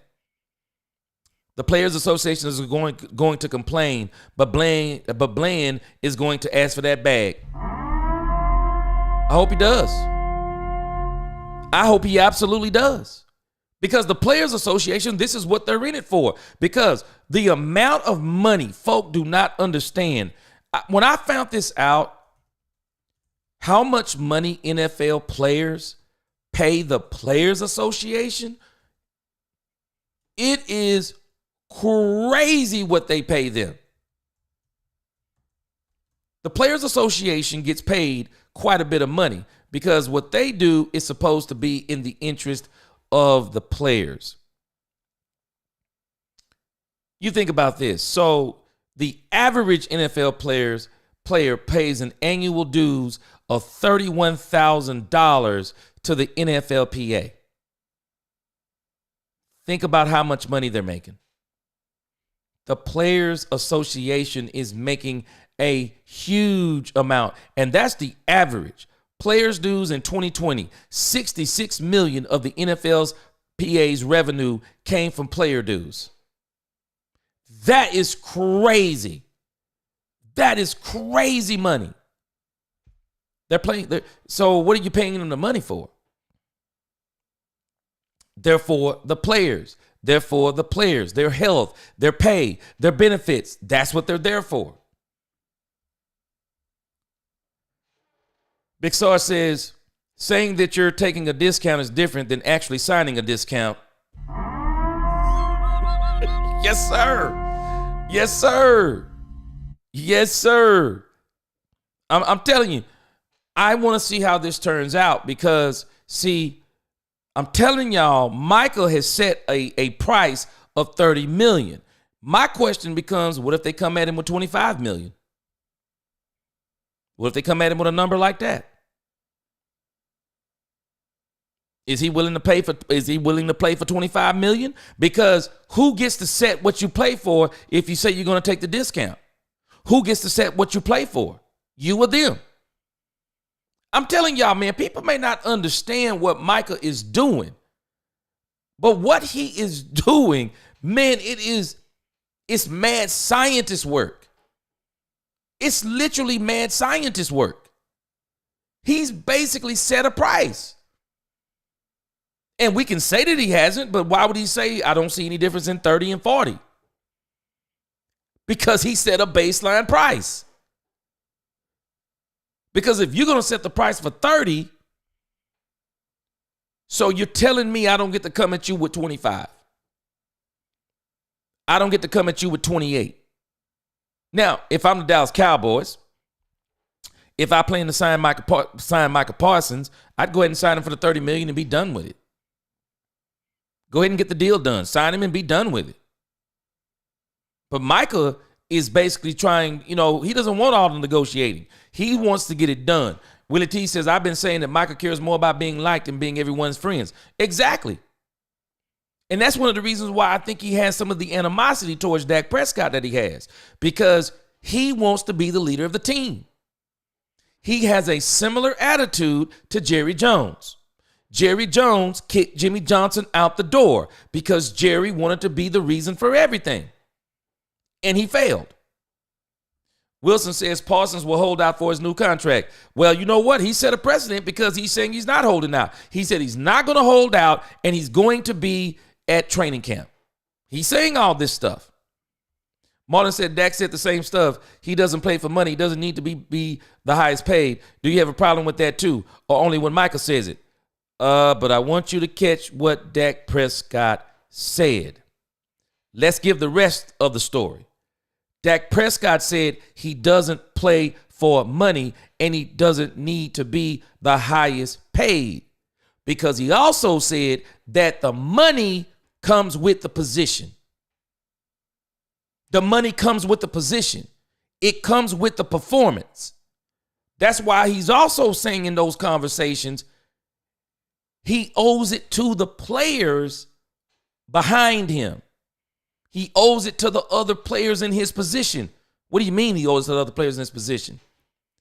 When Dak is saying he's not playing for the money, Dak is being as cryptic as Micah Parsons is being in a sense. He's not playing for the money as in because if Dallas don't give it to him, he's going to get it anyway. Because it comes with the position. And everyone was saying the same thing. It's not about who's the best player. Everyone is saying this. Next man up. That's how it goes in every position. next man up. And just because I don't do certain things for the money, it doesn't mean that I don't expect the money that comes with it. Although I expect the money that comes with it. I'm not playing for you for free. But what I am saying is that money isn't my motivation. See, the money should be automatic. It's just like, well, some of us do work for money. But I'll tell you this. If you work for money, you probably need to figure out what you're good at. You need to figure out what you're good at, and you need to monetize it. Because if you do what you love, you never work a day in your life. And so a lot of these NFL players, they don't really consider themselves probably playing for the money because the money comes along with what they do. Because Lamar Jackson felt the same way. This is why he wasn't giving the Ravens a discount, because the money comes with what he does. It comes with what he does. I knew exactly what Dak Prescott was saying when he was saying all the stuff he was saying, because at the same time, Dak was being very direct. I'm not about to negotiate with you and be haggling over $5 million here and $5 million there. I'm not going to do that. Dak was basically saying, you're going to pay me or you're not. Dak wasn't begging, because I said this in the earlier video. The thing that's crazy to me, it's almost like Micah is begging to play for this team. Dak wasn't begging to play for this team. I believe Dak wanted to play for this team, but I don't think he was begging. He wasn't showing signs of begging to play for the team. And Micah Parsons hasn't made, at least I don't recall him saying he doesn't play for the money. I didn't hear him saying that. Micah said to the effect that he's been blessed beyond, or he's been blessed immensely. So there's no difference between 30 and 40 million. So he did something a little bit different. They were both playing checkers. But Micah, in what he did, is different than what Dak did. Dak is considering everyone else who's playing his position. He's considering all the other players who are going to get their deal. Dak isn't trying to set any precedent to where team discounts so Jerry and them can do their job. No, Dak was saying, no, they're going to do their doggone job or I'll be gone. I don't play for the money because the money comes with the position. Whether it be here or somewhere else, I'm going to get the money. I love playing the game. And that's the message. I got it loud and clear. I understood exactly what he was saying. Because even Michael, they're both saying the same. And I won't say the same thing, but in a sense, when I say I'm not playing for the money, I'm not saying I don't expect you to pay me. I'm not saying I don't expect you to pay me. It's just like Micah Parsons. Think about what he's saying, because what he's doing, man, it's genius almost. It's genius. To say there's no difference to me between 30 and 40 million. Who's getting paid 40 million? Nobody per year average. Who's getting paid 30 million? Only one player, Nick Bosa. So he set a baseline. He set a baseline. Dak didn't do any of that stuff. Dak was just trying to get his extension. I don't know what went on behind closed doors. I do think it's a little crazy that when you think about what the Joneses did with Dak Prescott and CeeDee Lamb was absolutely dumb. Why would you wait so long to pay CeeDee Lamb? Why would you wait until all these other guys got signed and then you signed CeeDee Lamb? Why would you wait until 4 of the quarterbacks signed before Dak Prescott and signed him? They wasted probably somewhere between $15 and $20 million. They didn't have to sign Dak Prescott to $60 million. I don't know what he was asking for, because they could have paid him, what, 55, 56? They jumped to $60 million. I don't even know how they came to that conclusion. I mean, Todd Francis, I just give it to you like it is. Todd Francis is a shrewd operator. And you can tell that Todd Francis has taught Dak Prescott well. Do not be out here doing all that talking.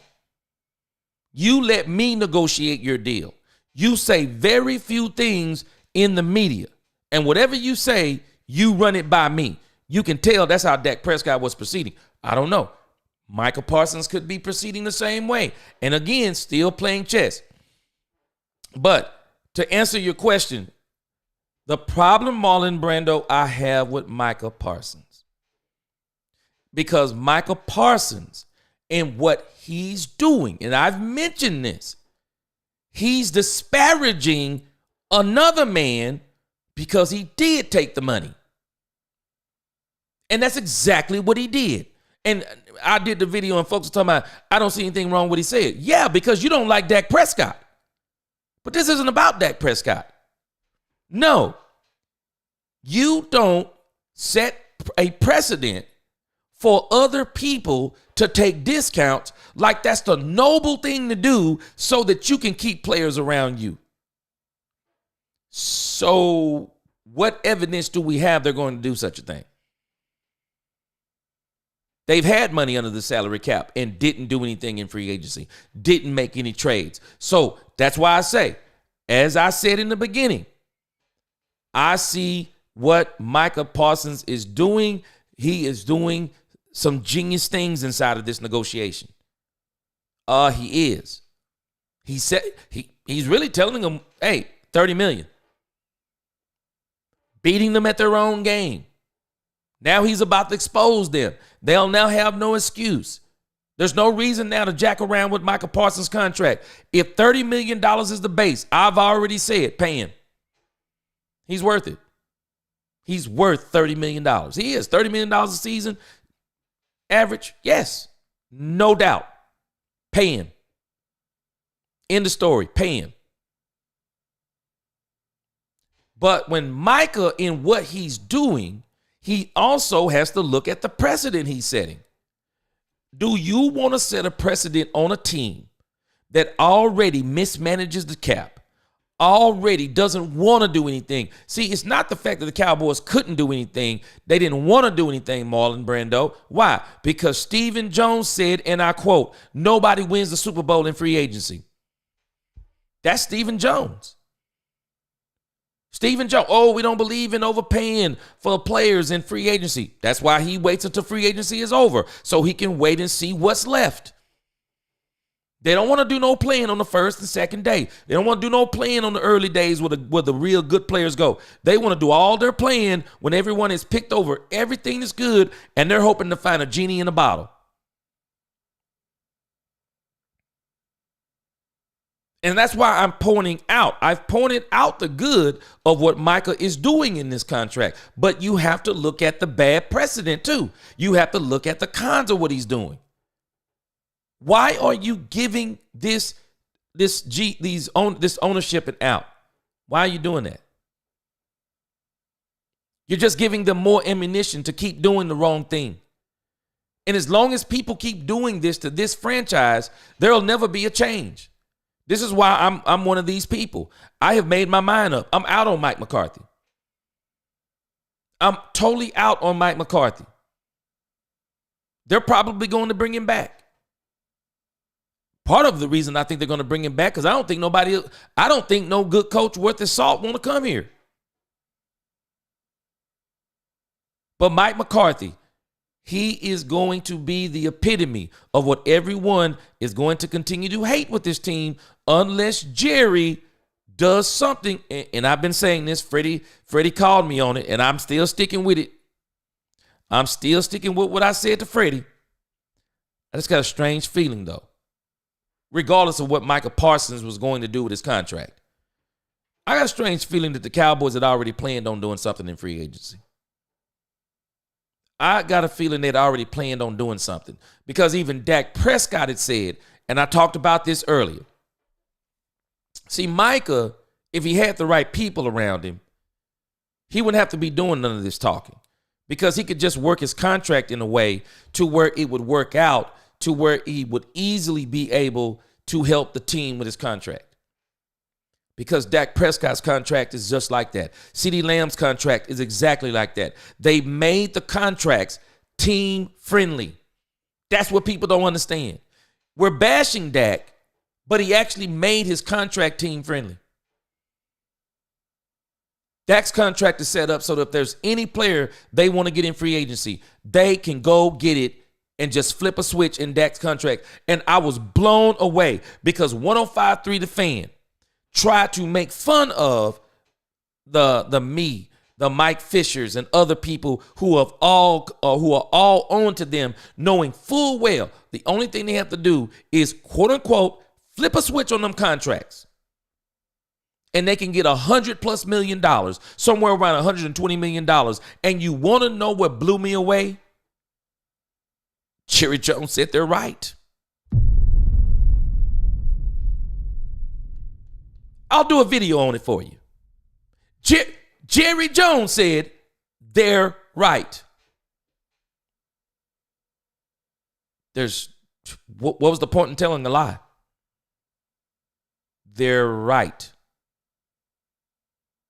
We fixed the contracts to where we can basically go in and flip a switch. The triggers are built in. Dak let the cat out of the bag. The triggers are built in. All they have to do is flip them. And they will count half against the cap than they actually did. Half against the cap. Micah Parsons could have did his contract exactly the same. All the I'll play for 30 or there's no difference in 10, 30 and 40. This is all just drama. Cowboys drama is all it is. Didn't even have to work it like that. A man should not disparage another man for doing and getting paid. He shouldn't. And I'm not disparaging Micah Parsons for getting paid. I actually think he should be getting all the money that he can. But what he should be also thinking about is don't set bad precedents of we're going to take discounts on this team so that we can get the team the way we want it, as if you get to pick the players you're going to get. Big Saw said, you're making my point, Marlon Brando. Players saying what they will accept to do publicly is different from when it comes to putting pen to paper. Oh, yeah, I'm with you, Big Sarge. Because when Dak Prescott was saying all that, I said it before. I did videos on it. No, I knew it. I knew exactly what Dak was saying. Dak wasn't saying I'm not getting paid. Let's not get that confused. What he was saying, though, is that I'm not paying for the money because the money comes with the position. And I think Dak even said as much. The money comes with the position. So why am I going to turn down the money that comes with the position? I'm not going to turn it down. But I'm playing because I love the game. And we got to start being careful. Stop judging men by what other men do, as in this was what I mean.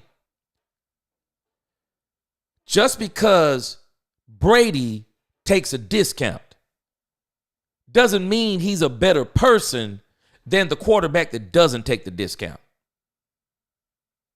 There's a whole lot of moving pieces of why Tom Brady was able to win those Super Bowls. It's the same thing with other quarterbacks who have won Super Bowls. There were dynasties before the New England Patriots. I mean, I'm not going to lie to you, theirs was like crazy dynasty, but it's not just because Tom Brady was taking those breaks on his contract. It wasn't just because of that. I mean, they had some good players on that team. They really did. They had some good players on that team. Big Sarge said it's no different from Dak and Micah. They both are going to get their money. Exactly. And that's why, for me, Big Sarge, there's a side of me, like I said, I like what Mike is doing. He's beating them at their own game. There's another side of me that doesn't like what he's doing, because in playing their game, he's also playing some of the same dirty games by how he took a dig at Dak Prescott. You're not going to ask me about Big Sarge's money if Big Sarge got paid $100 million for doing YouTube, and then someone comes and asks me, hey, what do you think? Big Sarge got paid $100 million. Is it important for you to make $100 million? I'm in no way, form, or fashion about to say, well, it's not important for me to make $100 million because, the YouTube guys are more important to me. So I want to provide all of my services for free or whatever the case may be. I don't really need the money. And so trying to bring a shame on Big Sarge as in what he's doing, it's not the right way, but the way I'm doing is the right way. Nah, hey, you know what?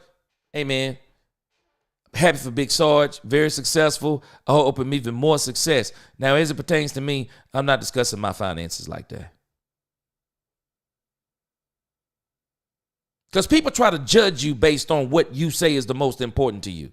What are you supposed to say when they ask you what's the most important to you? You supposed to say the money? No, you don't even fall into those traps. Willie T says Steven is going to offer 20 to 25 million and tell Michael what's the difference. That's what I've been saying, Willie T. People don't understand what Micah Parsons did.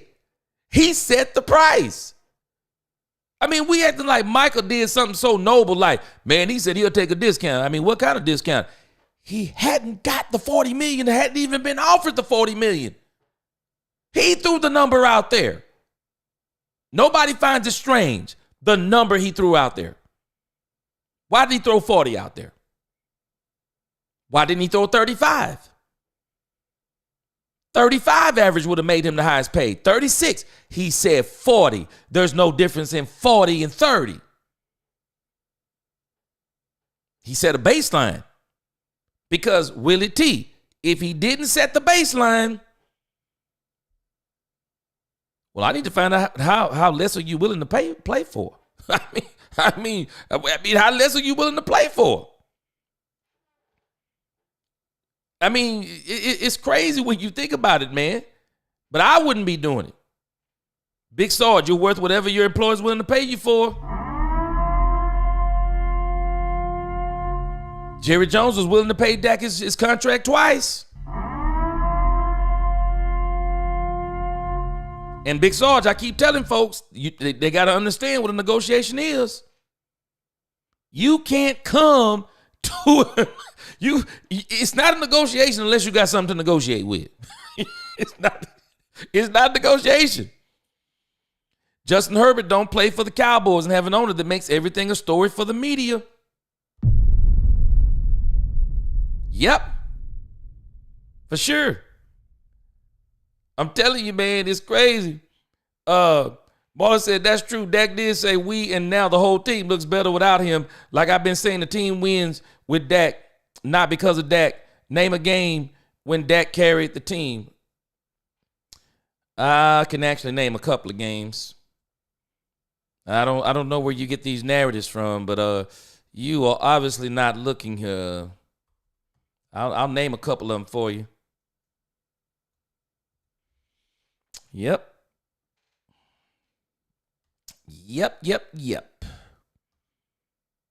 I can name a couple of them for you. So Marlon Brando says, name a game when Dak carried the team. I don't want to go back too far. I just remember a couple of these games where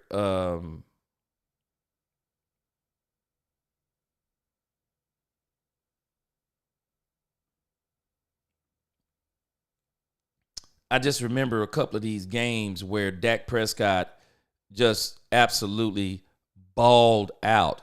I mean, to me, you think about games like this. Let me go over here.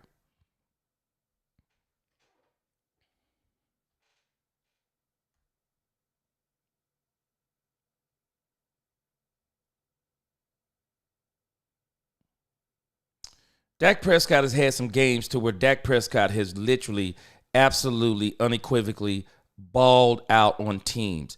And it was a game, it was a game last year, as a matter of fact. And this game right here, it was absolutely crazy in this game. Dak Prescott, they lost this game But Dak Prescott last year, I don't know if y'all remember, but Dak Prescott in this doggone Dallas versus Miami Dolphins game, boy, Dak Prescott was absolutely crazy in that game. Dak was absolutely crazy in that game. They wound up losing that game. I'm thinking, if I'm not mistaken, this is the game that Dak Prescott stepped out of bounds while running down the sideline, and they didn't call it a touchdown. But Dak Prescott absolutely balled out in this game, 24-37, 293 yards. I'm sorry, that's not him. 20 of 32, 253, 2 TDs. Dak Prescott absolutely carried the team in that game. There's another game, as a matter of fact. There's actually more of these games. I'm just thinking about the games that come to my recollection. I'm going to tell you a game that was absolutely mind-blowing to me. And this, to me, ranks as absolutely probably the best game. This game right here. Man, you can tell me anything you want to. Dak was flawless in this Tampa Bay game. Flawless. Dak was flawless in this game. 25 of 33, 305, 4 touchdowns. Dak carried that game. Carried it all the way. Carried it. A lot of folks don't give Dak credit. He retired Tom Brady. Dak carried that game. Dak was so dominant in that game. It was unreal to watch Dak Prescott play in that Tampa Bay game. Absolutely unreal. Dak killed it. Dak killed it. I'll never understand the following game. The game plan that Kellen Moore called. I mean, Dak Prescott was doing naked bootlegs. I mean, he did one of those bootlegs so clean. I mean, he lost the cameraman on that thing. And then when he ran it out to the, I'm telling you, you think about it. 25 of 33 in the playoffs? Dak killed it. Absolutely killed it. There's no other. I want y'all to think about this. Just look at this box score on Dak Prescott. I went to the playoffs on you, Marlon Brando. The playoffs. I want you to think about how phenomenal Dak Prescott was. This had to be one of the best playoff performances ever. Dak Prescott was 25 of 33, 305, 4 touchdowns. He was 7 for 24, 3.4 yards a carry, and another touchdown on the ground. Tell me he didn't carry him. Tell me Dak didn't carry them in this playoff game. Dak absolutely killed it. Dak killed this game, man. This is one of the reasons why I was so blown away. I was so blown away that when Kellen Moore came back the next week, I couldn't understand the game plan. I could not understand the game plan. I just couldn't understand it. And this was the season here that I was like, man, I thought the Cowboys were about to really do some damage. But it turned out to be a catastrophe. Turned out to be a catastrophe. Dak Prescott came back the very next week, 23 for 37, 1 touchdown and 2 interceptions. And this is the game also where Tony Pollard broke the leg, and it was just, I just don't understand it. I just didn't understand this game. I didn't understand it. I didn't even understand the way Kellen Moore even called the game. It was crazy to me. But Dak has absolutely carried this team, because when you start looking at everyone else's stats in those types of games, I mean, Dak Prescott absolutely, and there have been in actuality, there have been tons of these type of games that people don't give Dak Prescott credit for. tons of these games. You think about these games that Dak Prescott had against the Philadelphia Eagles. No, Dak carried these. He was the offense in these games. I mean, Dak Prescott against the Philadelphia Eagles. What was this last year? November the 5th. Dak Prescott again, otherworldly, 374, 3 touchdowns. I mean, Dak Prescott absolutely. I remember this game too. Dak Prescott absolutely took this game over. I mean, look at the running. It was 12 for 51. Dak Prescott was 6 for 14, 2 for 8. Dak was the offense, Marlon Brando. See, this is the problem with people when it comes to Dak Prescott. Their memory is it's like they only remember what they want to remember. Dak Prescott has absolutely had killer, crazy games. Killer games against great teams.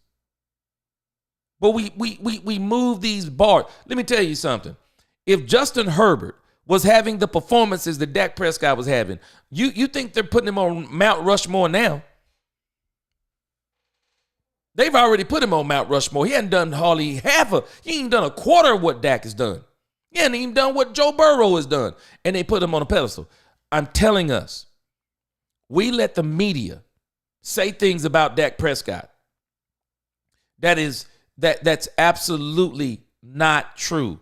You can go to game after game after game, and when you look at those games in their totality, you're looking at a day where the defense didn't show up. You're looking at a day where Dak Prescott absolutely unequivocally put a team on his back, because you can see it. You can clearly see it. Look at the game against also. I'm just doing 2023. Your defense gives up 41 points. Your defense gives up 41 points. I'm sorry, your defense gives up 35 points. Did the defense show up to play that day, Marlon Brando? Just asking. Did they show up that day? Tell you who did show up that day. Dak Prescott.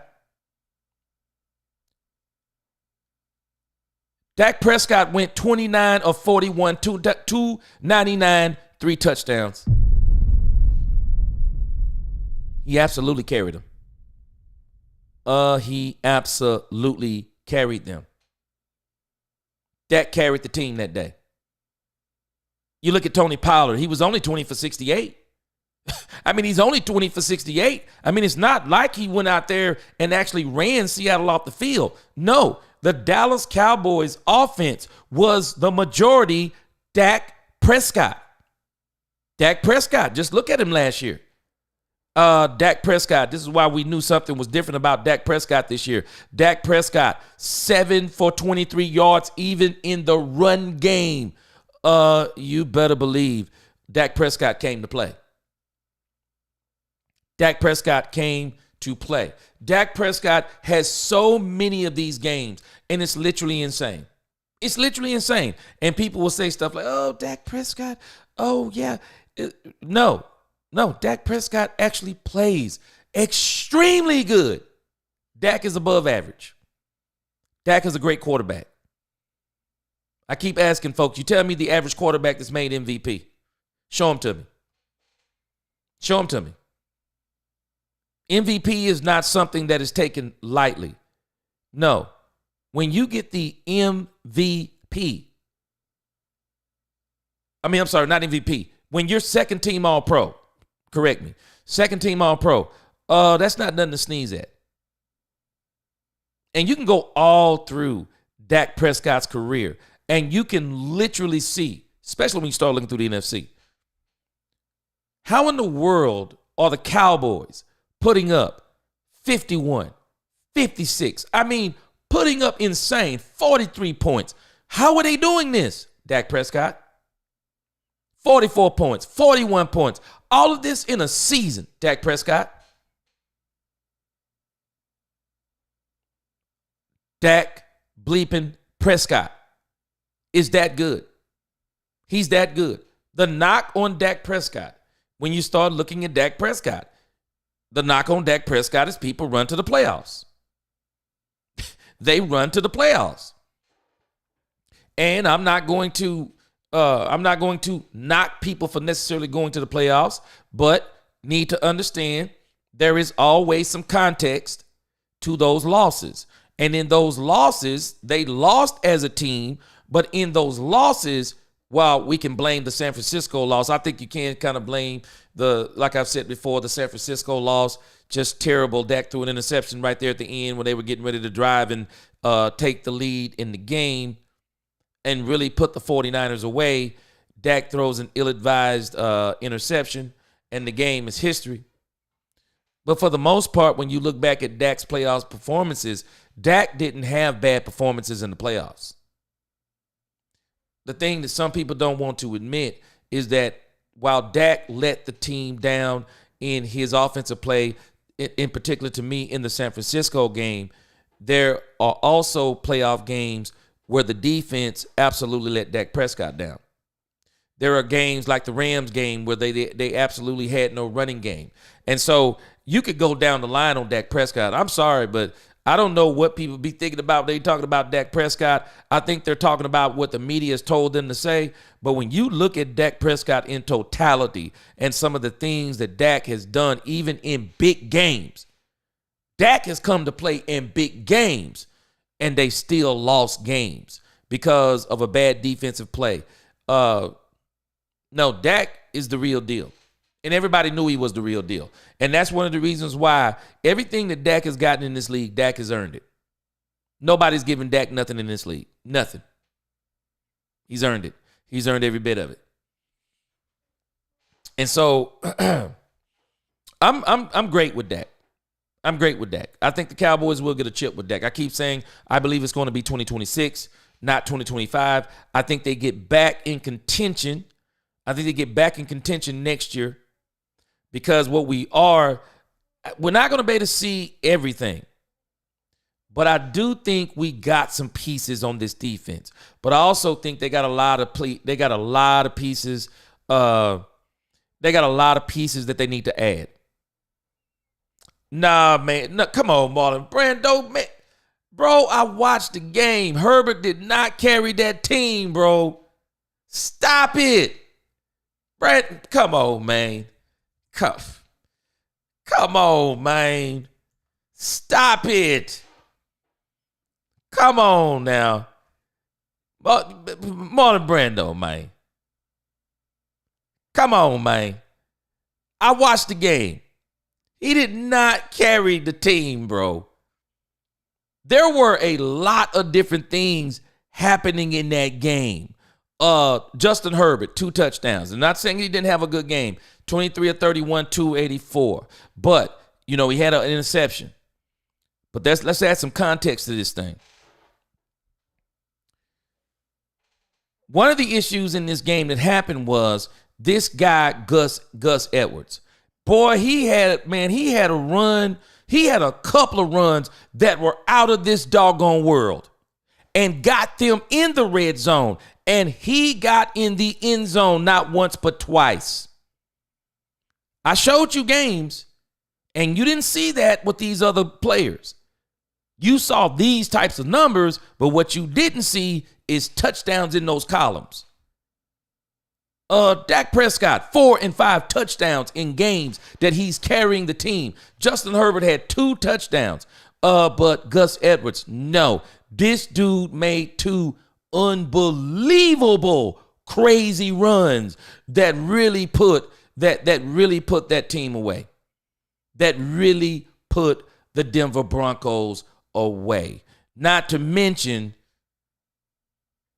Denver Broncos made some terrible, terrible mistakes. And a part of the reason why they made those mistakes, I got to give the defense credit. San Diego defense played pretty good. Yeah, they played pretty good. Held them to 245 and 110. They played pretty good, though, when it mattered. They played extremely well when it mattered, and they were able to stop some of these drives They were able to stop some of the drives that the Denver Broncos were doing. It was a travesty. I could not understand, how do you be up, what was it, 24-13, and then you let them score almost 21 unanswered points? Absolutely crazy. Absolutely crazy. No, he had a good game, but no, that was a team win.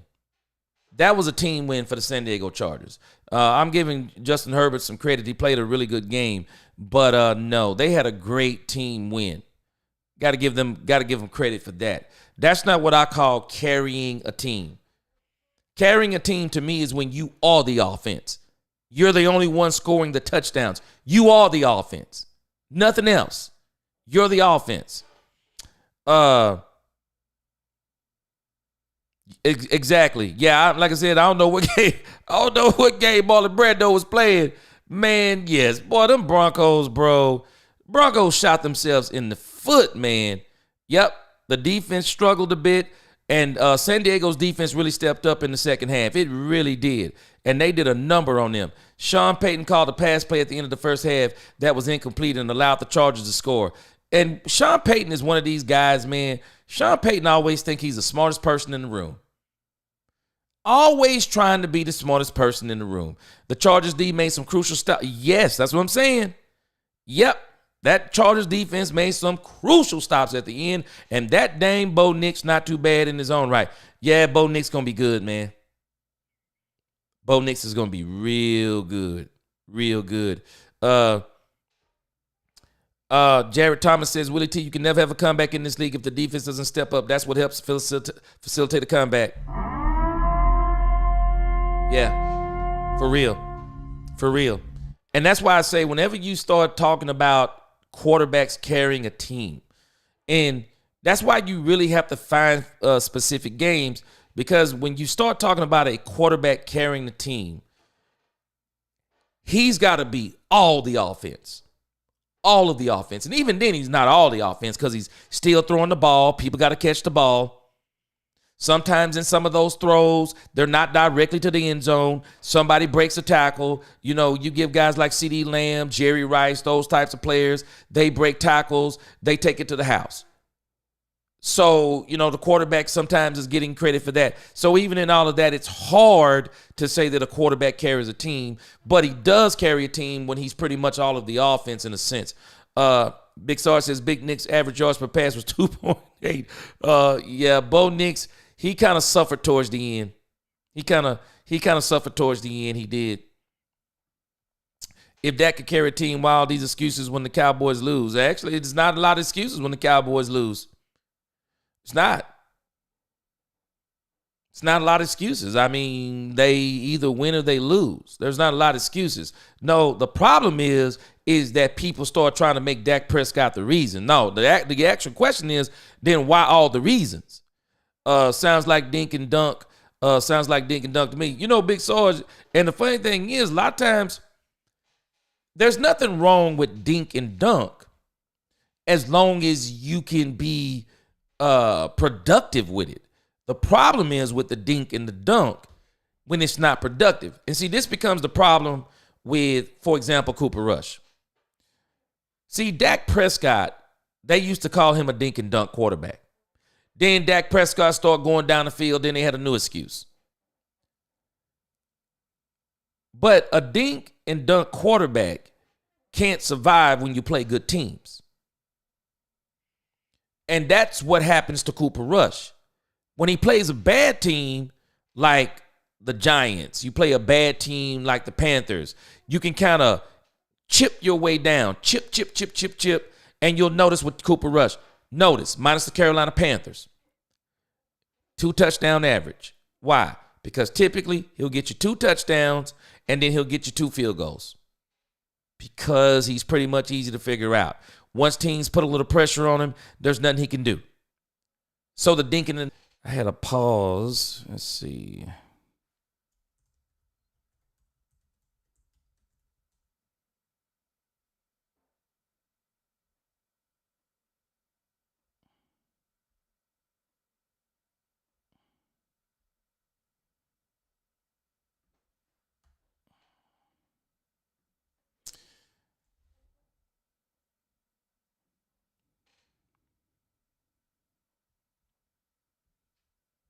All right, so I'm back in here. Okay, so yeah, it's doing some. I don't know. It's late night over here in DFW. They be doing some stuff with the internet sometimes. But like I said, I'm gonna go to about 2:30. But yeah, like I said, when you think about, a lot of times people don't realize, but Dak Prescott has been absolutely impressive in a lot of games. And if you look at what a lot of teams are doing, a lot of teams are, appreciate you, Clay, a lot of teams are getting extremely smart. They're saying, we're going to take some of this responsibility off of these quarterbacks' plate, because even the Kansas City Chiefs have done the same thing. They've taken some of the responsibility off of Patrick Mahomes' plate. Don't put everything on these guys' plate, because more times than not, they're going to, and I'm not even going to say more times than not, but half the time they're probably going to fail. It's the same thing with Micah Parsons. I agree with something that Micah Parsons was saying early in the season.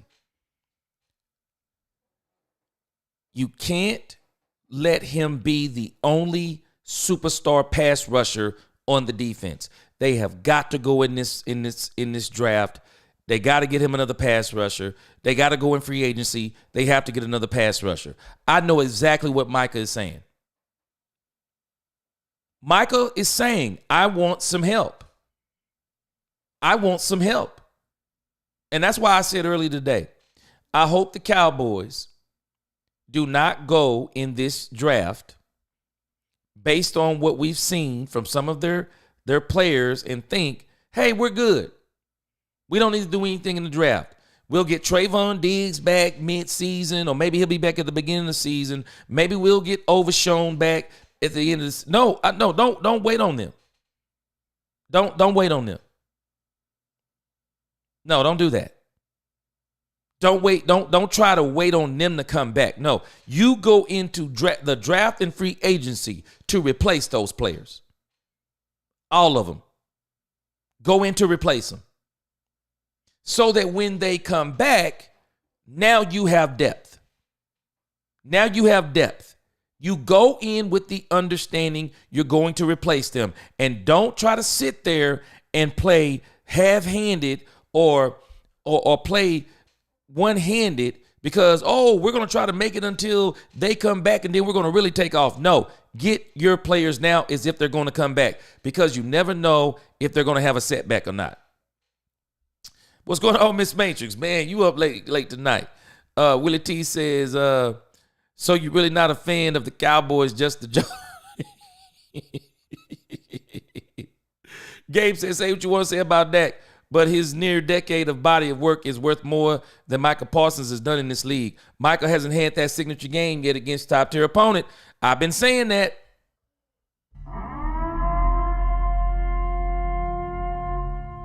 Because I'm telling you, in actuality, Dak Prescott has two signature games to me. If you just, at the top of my dome, name me two games that were Dak Prescott's signature games.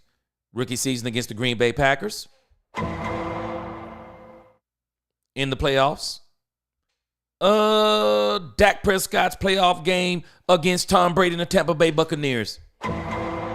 I'm telling y'all, I cannot get over that Tampa Bay game.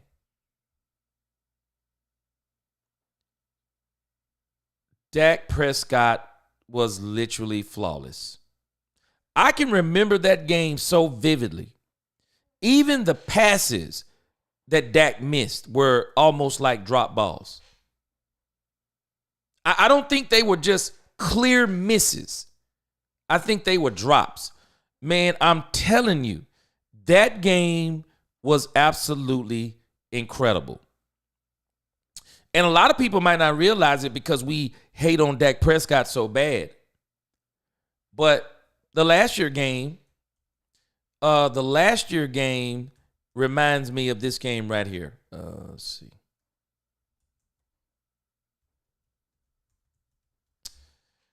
It reminds me of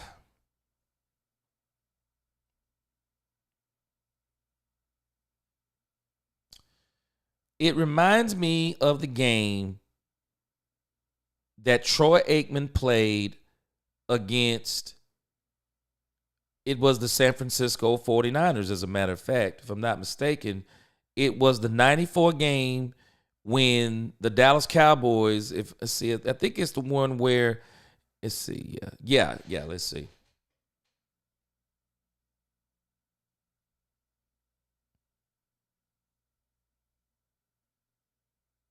So the Cowboys, the last Super Bowl game. Okay, I'm looking. It's going backwards. My bad. Okay.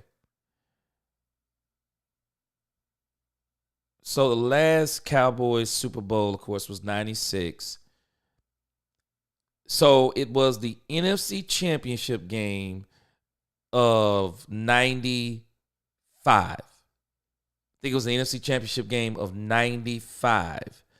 And in that game, Troy Aikman wound up throwing, and this is how you knew in that game it was a blip on the radar, because in that game, Troy Aikman threw the ball 53 times, 56.6% completion ratio, and he threw for 380 yards. And I don't know if y'all remember this game, but I remember this game very vividly. Dak Prescott's game against Green Bay reminded me of the game that Troy Aikman had against the San Francisco 49ers in that 95 NFC Championship game. And if you look at Troy Aikman, what wound up happening in that game? Some of y'all, I don't know if y'all old enough to remember this. Okay, let me make this small so I can scroll over. So what happened, Troy Aikman, the reason why he threw for so many yards in that game, Troy Aikman threw 3 interceptions in that game. And I mean bad. He threw 3 bad interceptions in that game. And they were all in the first half. And if I'm not mistaken, I think they went in at the half. They went down 21-7. They went down 21-7. And it was so, you basically couldn't come back. There was no coming back from that game. The Cowboys had got down. So far. I mean, there was nothing they could do. There was just nothing they could do. And the reason why I was frustrated with Jerry Jones is because when that happened to Troy Aikman in 95, let me see if I can pull it up.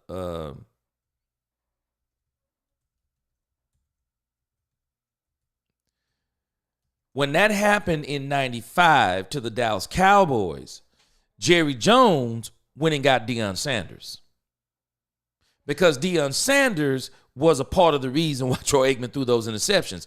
So Jerry Jones went and got Deion Sanders. I don't know if people remember this game. Let me see. This particular one doesn't have a box score. Let me see if I can pull it up. It's amazing. Some of this stuff don't go back that far. Let's see. Score was 38-28. Yeah, the score was 38-28. And what I was trying to do, yeah. Let me see. Okay, matter of fact, it was worse than what I thought. Okay, I don't know if y'all remember this game. I thought they went down at 21-7.5, but in actuality, Troy Aikman threw 3 interceptions, and they actually were down, if this is accurate, they were actually down 31-14 at the half. That was because of Troy Aikman. Yeah, that was Troy Aikman. And the Cowboys staged somewhat, I guess you could say, somewhat of a comeback. It was 31-10, and I think it got to 21-31. Then it got to 38-21, and then it got to 28-38. Troy Aikman had a terrible first half. Terrible first half. And when I thought about that game with Dak Prescott did basically the same thing that Troy Aikman tried to do. Troy Aikman tried to come back in that game. And I'll tell you this, when you think about the game that they played, this year, last year, well, I guess it would be this year, the game against the Green Bay Packers, the Cowboys, I believe, could have came back in that game, but their defense, the Cowboys' defense just mailed it in. They just mailed it in. Dak threw 2 interceptions. They mailed it in. The defense just couldn't stop. They just couldn't stop them at all. They couldn't stop them. 7-0 in the first quarter, 27 to it was 27-7 by the first half, and they just gave it up. They just mailed it in. They just gave up the ghost. Just gave up the ghost. So it kind of reminded me of that game when Dak Prescott played that game, but it happens. It just happens sometimes. There's just not a lot you can do about it. It just happens. But Dak has definitely had some great games in this league. Yeah, that was the title game with Prime interfering with the playmaker on that. Man, boy, Dion know that was pass interference, no doubt about it. They know it was they know no doubt about it. It was pass interference. Willie T said, if Dak is so bad, why does he have a reputation for defenses not wanting to blitz him? Yeah, everybody knows what Dak is except for the fans. And I think it needs to be studied because there are some things that are deeper with people not liking Dak Prescott, because Dak Prescott is better than Tony Romo ever was. And that's not knocking Tony Romo. Tony Romo was good. Dak's better. Dak's better than Tony. CB4L said, are we saying Troy bad playing at the beginning of the game is the reason the Cowboys lost, just as Dak bad play in the beginning of the mini games is the reason why the Cowboys lost also? Well, that's why I was saying that game reminded me, and Dak doesn't have a lot of bad playing at the beginning of games. I don't really know where you're getting that from, but that particular game reminded me of the game where Troy Aikman had the bad game in the playoffs. It really did. And it was just a bad matchup for the Cowboys. Sometimes you just get bad matchups. And the Green Bay Packers, they have just been a bad matchup, not just for the Cowboys or quote-unquote Dak Prescott. If I'm not mistaken, Mike McCarthy hasn't beat Matt LaFleur yet. He just hadn't beat him yet. They just can't figure out how to do it. But the Cowboys game in this particular instance of the Green Bay game, not going to go back and rehash it, but there were a lot of contextual issues in that game. CeeDee Lamb being the only wide receiver, that was bad. The Cowboys playing with safeties and linebackers, all of that contributed to a terrible debacle. In that game alone, Micah Parsons should have been a linebacker. But Jerry reaped what he sowed.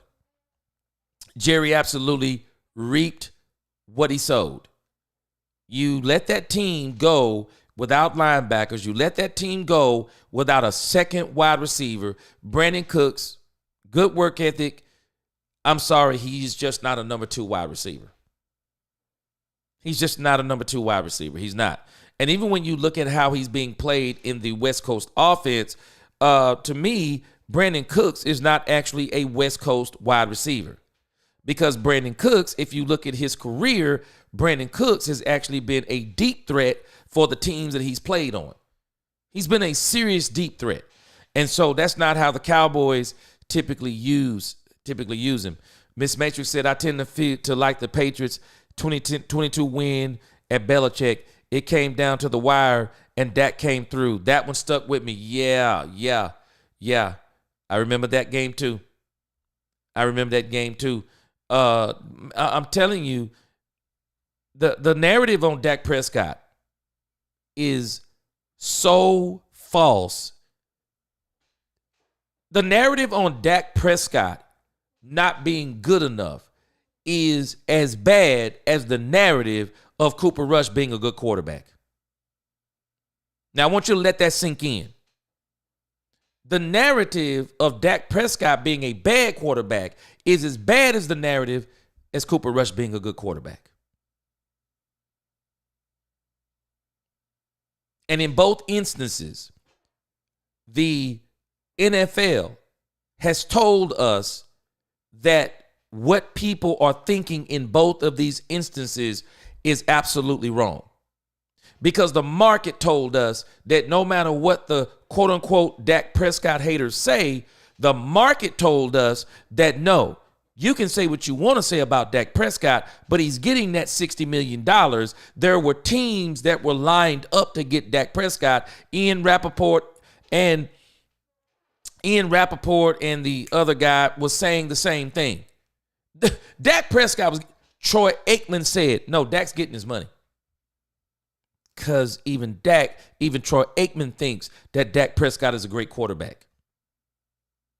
Troy Aikman says that. And I'm laughing because people who give Troy so much credibility, they won't believe him when he says that. Because Troy wanted Dak to come back to the Cowboys.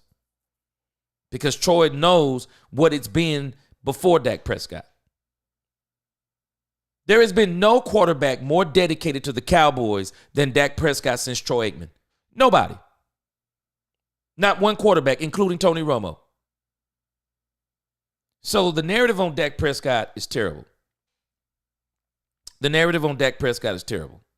Just like the narrative on Cooper Rush is terrible. I mean, we got people right now hanging on the edge of their seats. I've already seen people saying stupid stuff on X like, well, Dak Prescott got 3 wins with this team this year. Will Cooper Rush get more wins than Dak Prescott? What? Only in Dallas, man. Only in Dallas do you get this dumb stuff. And I've said it before. The hatred for Dak Prescott is so bad that people would rather have a less than average quarterback who the defense and the special teams can make no mistakes. They cannot make one mistake. Because if they do, they lose the game. We would rather have a quarterback like that than a quarterback who actually carries the team when the defense comes up short. Carries the team if the special teams comes up short. Carries the team and is the offense if no one else is clicking but him and maybe one receiver. That's crazy work. You can't even explain it. Oh, yeah, I remember old Merton Hanks, man. You remember what that thing he used to do with his neck? I think Merton Hanks' neck was made out of rubber. Clay Baines said, I remember that game. Yes, started the Steve Young monkey off the back year. Yep. Had to get that Joe Montana monkey off his back. Yep. Linebacker from Seattle said on 105.3 the Fan that the game plan when they played Dallas was to force Dak to win the game. Okay. I don't really see the issue with that. I think, as a matter of fact, if I'm anybody last year, if I'm the Green Bay Packers, you know what my game plan is? Make Dak beat us without CeeDee Lamb. Well, why wouldn't I say that? Yeah, that's exactly what I'm going to say. Because that's what Green Bay said. And I didn't understand why people were not saying that all year long. Make Dak Prescott beat you because they're very one-dimensional. because no one's going to say that if Dak Prescott has all of the wide receivers that he needs. Because when Dak Prescott had Amari Cooper and CeeDee Lamb, nobody was saying that. Nobody was hardly saying that. You had to be a very elite team to even let that come out of your mouth. I'm trying to think of what game could you be talking about where the Seattle Seahawks had the audacity to say our goal was to let Dak Prescott beat us. What year is this you talking about?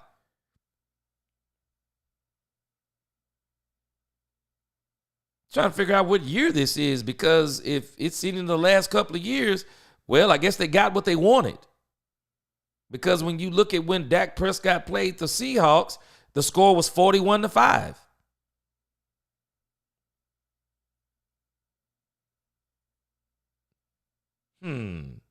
I don't know. I mean, I'd like to know the game you're talking about. When maybe I'm skipping over a game, but I don't see where the Cowboys.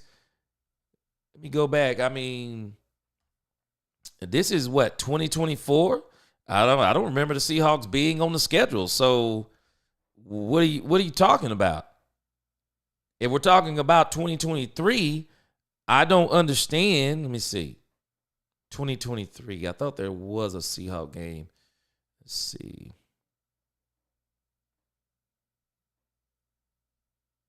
Okay, yeah, it was 2023. Okay, so you're saying that a linebacker said their goal was to make Dak Prescott beat him. So how'd that turn out for him? I don't know. Maybe you didn't see that game. Maybe the linebacker didn't see that game. Maybe he didn't watch that game, because I wouldn't have never told anybody that. He got exactly what he wanted, didn't he? Dak was 29 of 41, 299, and 3 touchdowns. I don't know. Marlon Brando, did he get what he wanted? I think he got exactly what he wanted, didn't he? 3 touchdowns, 1 touchdown, Tony Pollard. Looks like they may have had a defensive touchdown. Pretty sure they had a defensive touchdown. Brandon Aubrey was 4 for 4. So that's 16 points. Yeah, that's 16 of the points. It looks like to me he got exactly what he wanted. What do you think? It's pretty arrogant to say to make Dak beat you, and that's exactly what happened. Dak Prescott actually in the fourth quarter, the Dallas Cowboys scored 21 points on them. So they were up, 21-20 in the first half. And looks like Dak Prescott took over the game in the second half, I'm pretty sure. I don't know. It's pretty funny to say that's what you wanted, and then that's exactly what you got. I mean, I don't know what to tell you, Marlon Brando. He got what he wanted. Got beat. I don't know what else to tell you. Gee, I laughed when EA gave Cooper Rush an upgrade in his Madden rating this week. What? Stupid. Man, stupid. Absolutely stupid.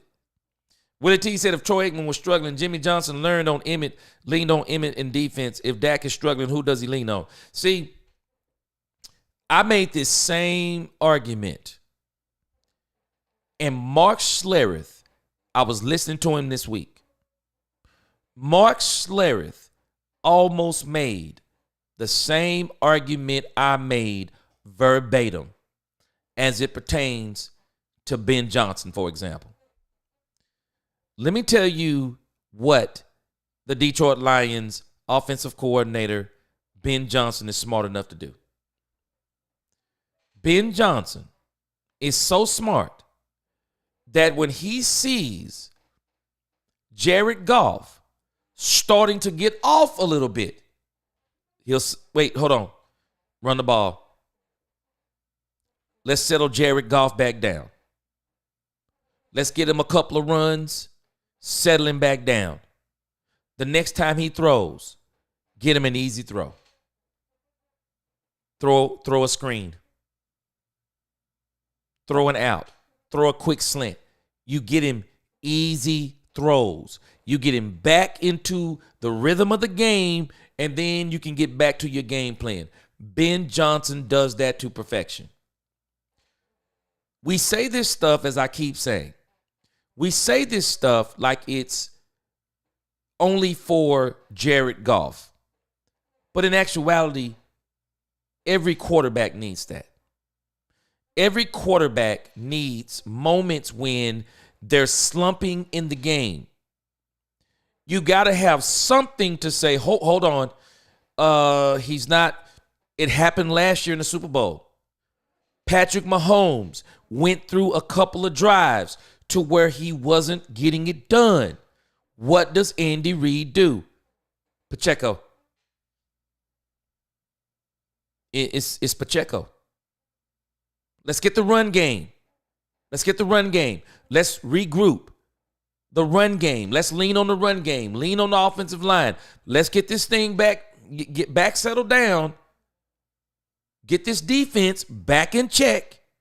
Then we can come back and we can start doing some things on offense again with Patrick Mahomes. You have to be able to do that on the team.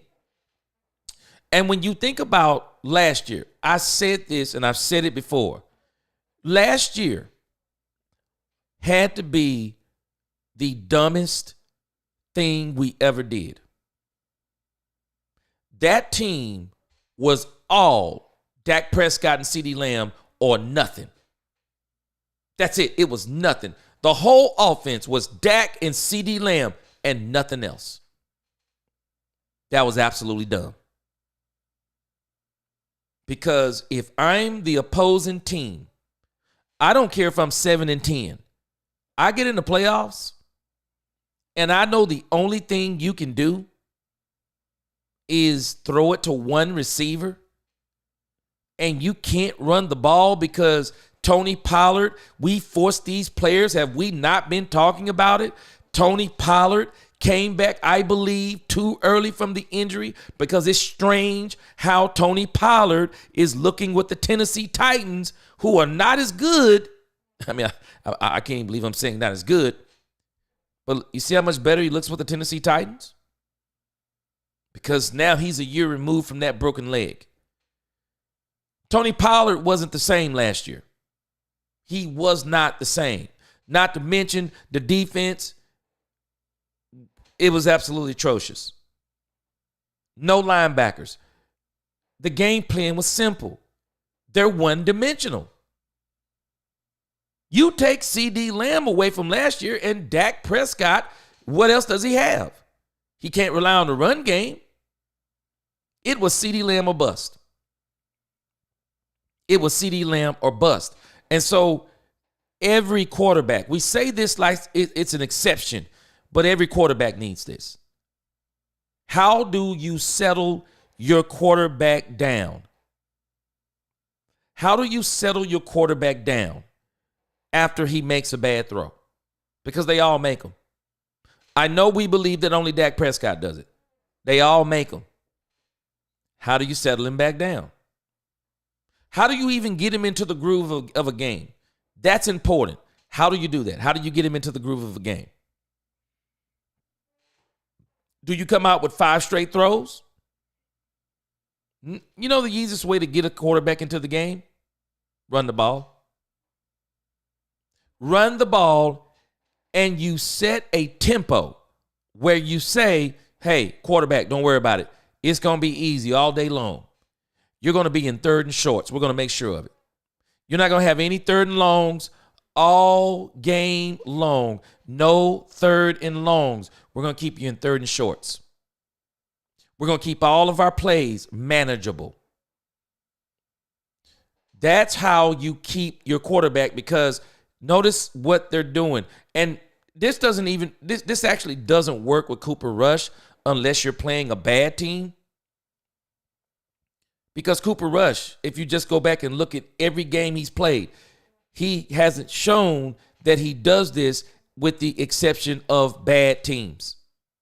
There's only one game that you can look at with Cooper Rush and say, hey, he did that. Well, I think there's 2 games. I think it was a game the year before the 22 season that everyone talks about, which was the Minnesota game. And then there's the game against the Cincinnati Bengals which was was the 2022 game, where he had a fourth quarter and he didn't even drive him down for a touchdown. He drove him down to get him in field goal range. But after that game, once they got tape on Cooper Rush, this happens a lot whether people don't understand it or not. Teams practice for certain players all the time. On the scout team, they have the quarterback. If you're playing Jalen Hurts, well, on the scout team, some kind of way you got to let the third string quarterback be Jalen Hurts. Sometimes if it's a guy like a Jalen Hurts, they'll actually let a wide receiver play the scout team. They may let a running back play the scout team because your quarterback isn't capable.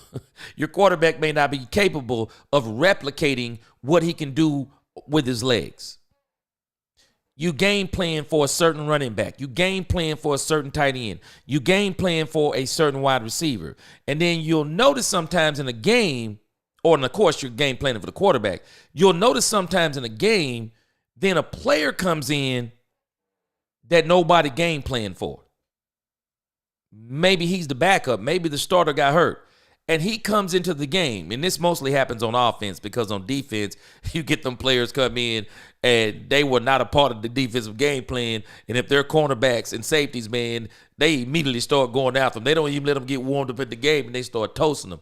But offensive guys, what will happen is you'll notice that guy might come in and he starts making plays.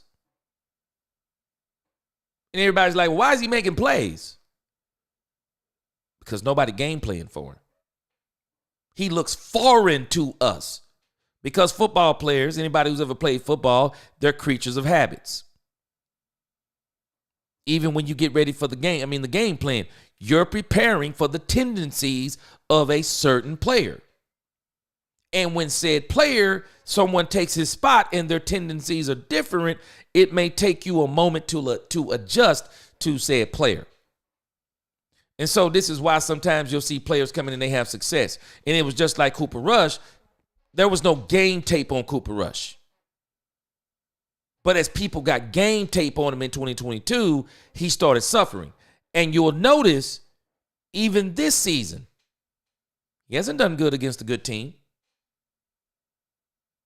He hasn't done good against a good team. Cooper Rush, with the exception of this last game, Cooper Rush has mostly been below average. Below average for the most part of these games. He's literally been below average. This is why you'll notice, you notice, isn't it strange? Anybody know what Cooper Rush's record is this season? We're not putting the Falcons game on him. Anybody notice what Cooper Rush's record is? Cooper Rush is 3-3. Cooper Rush is 3-3. You want to know why it's 3-3? It's not just because of it's not just because of the team that he played, or the first team he played, or people will say that stuff. No, it's not because of the first team he played. When you look at Cooper Rush's stats against the good teams, he's been atrocious. Yes, he's been against the good teams. Cooper Rush has been atrocious. Against the bad teams, Cooper Rush has been good. He's been average, good, and then he had a great game against the sorry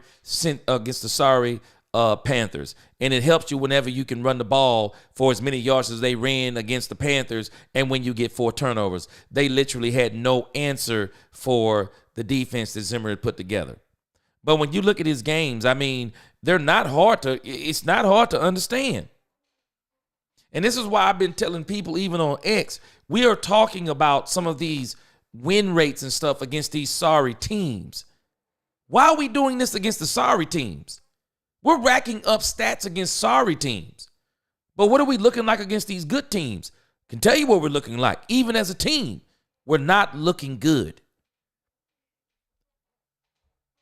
Cooper Rush, November the 10th against the Eagles, 56.5% completion rate.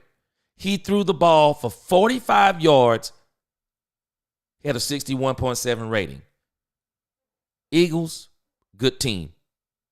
Texans, 58.2, 354. He got 354 by throwing the ball 50-something times.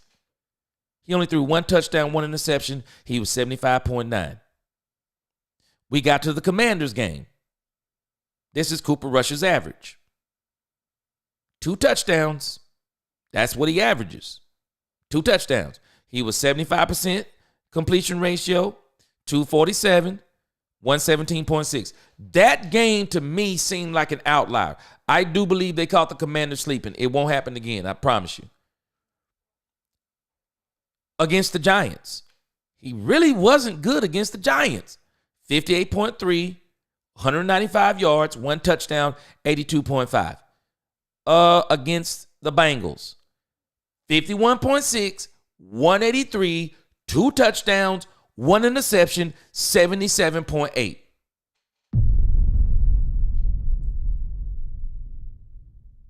This is Cooper Rush. And it's not knocking him. No, it is what he is. The Carolina Panthers, they're terrible. And we know they are. 62.1%. He got a lot of help from the defense. 4 turnovers. They couldn't stop him from putting him on the ground. I mean, Bryce Young was terrible in that game, and he really helped them with a lot of short fields. He was 3 touchdowns, 119.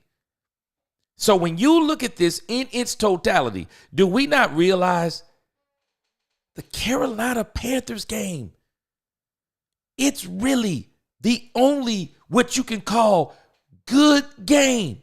All of the rest of these,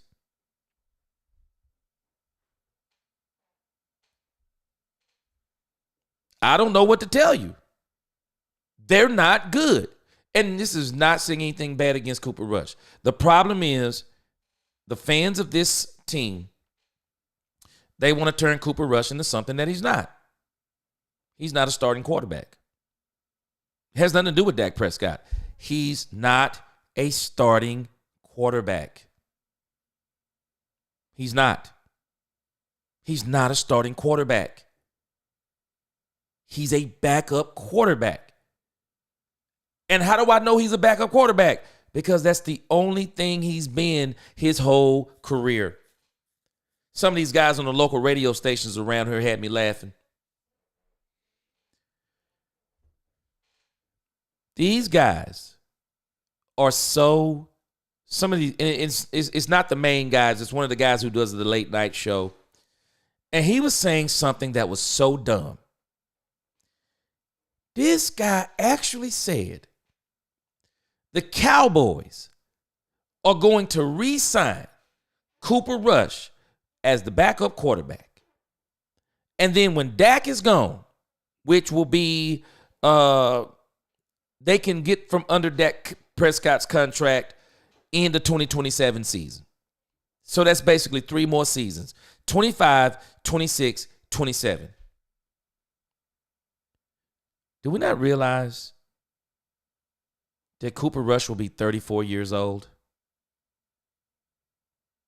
And someone actually thinks that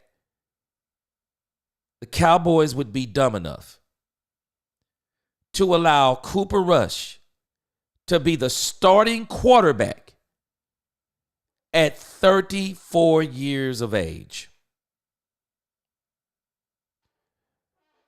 The Cowboys will draft Dak Prescott's replacement in either 2026 or 2027. Cooper Rush is not going to be the starting quarterback for the Dallas Cowboys barring injury, because his numbers are not good enough. They're not good enough. He's proving the same thing I said about the 2022 season.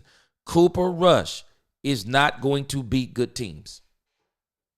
He's proven it. That's why they're 3-3. And we will give him the Commanders. We'll give them the Commanders. But that was just a crazy game. I mean, they were motivated out of their minds to beat the Commanders. But I'm interested to see what it looks like the second time, especially if the Commanders have something to play for. But now I have a very sneaky suspicion Washington Redskins are probably not even going to play the Cowboys the last game of the season. So they're probably going to win the last game of the season because Michael Penix Jr. has now become the starter for the Washington Commanders. And I don't think he's going to be able to beat Dan Quinn, his second pro game in the season. I don't think there's no way Penix beats Dan Quinn, second game as a rookie. Dan Quinn going to pull out all kinds of stuff on Penix Jr., man. And a lot of people don't understand. I think some people think because Michael Penix Jr., because I know how people think, because Michael Penix Jr. is black, a lot of people automatically assume, oh, yeah, man, Michael Penix Jr. I saw a headline talking about Michael Penix Jr. and Bijan Robinson now are going to be the ultimate run game. Michael Penix Jr. is not even a running quarterback.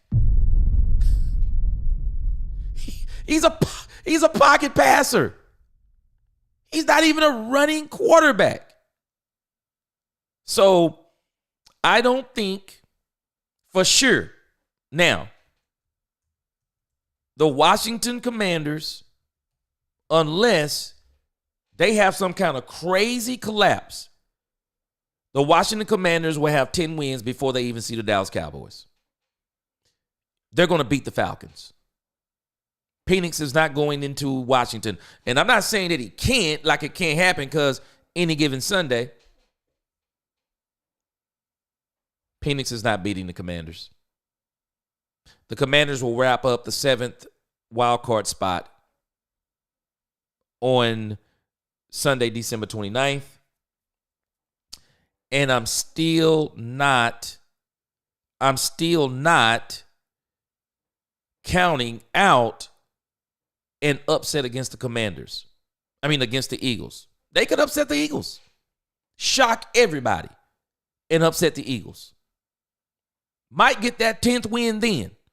I don't know. It's kind of shaky, though. That the end of that Saints game was kind of shaky. A little shaky. But I will not be surprised if the Commanders beat the Eagles, and I won't be surprised if the Eagles literally slaughter the Commanders because I think the Eagles are that good. But these divisional games are always weird. The Cowboys were doing something that people do not understand how hard it is. It's pretty hard to sweep a division. It's very hard to sweep a division.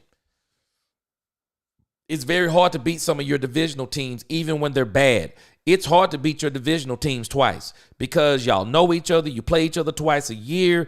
There's an added motivation to winning. There's all kinds of storylines. And so you'll find sometimes that these divisional games, the records don't matter. And sometimes the team with the worst record will win. But I don't think the Cowboys and the Commanders are going to matter. I don't. I think that Dan Quinn may treat it like a bye week. They may treat it like a bye week, play the Cowboys. I think they're going to treat it like a bye week, and they'll probably play their starters the first quarter, maybe midway through the second, and then they'll start sitting the starters so no one gets hurt because the game won't mean nothing when they play the Cowboys.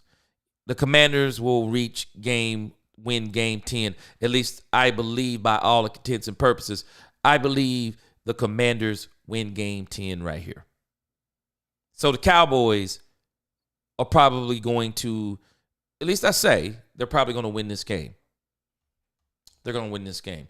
Tomorrow, also say today is Thursday, man, I'm going to put together, when I get off here tonight, man, I'm going to put together a whopper of a pregame show for Friday and Saturday with a whole lot of comparisons and stats like that so we can get back honed in on the Cowboys versus the Bucs. Very interested. I just think because Joe Burrow is such a dog, I will find it hard to believe that Joe Burrow doesn't play. I think Joe Burrow is going to play. Willie T said Dak has done before, but Cooper just did it against the Panthers. Man, Dak would have slaughtered that Carolina's team. They were better when the Cowboys played them with Dak Prescott, and they still slaughtered them. Penix can run. He just don't try to run the ball a lot. Yeah, I saw him in college.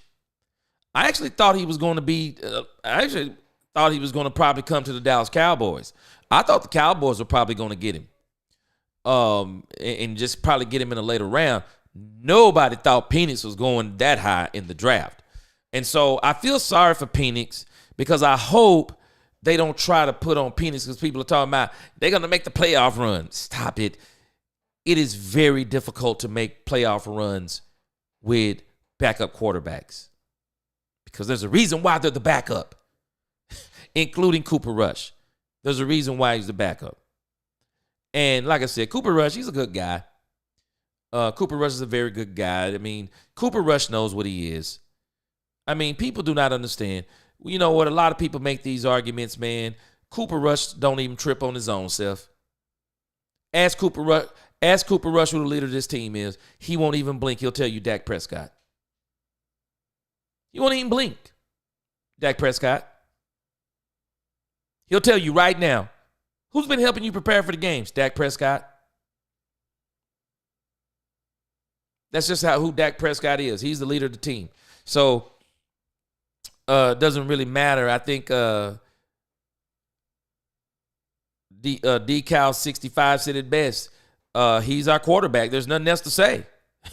He's the quarterback. He's our quarterback. There's nothing else you can say. And so he will be back. And I think Dak's going to be back. I think Dak's going to be back with a vengeance. I really do. And I think this team, despite Jerry Jones, I think this team is going to be back really good next year. But I still say it's the following year the Dallas Cowboys are going to get the chip. But I tell you this, I don't know if you've seen this right here, the Netflix special with the Dallas Cowboys. I think that's what it's going to be. I saw it today.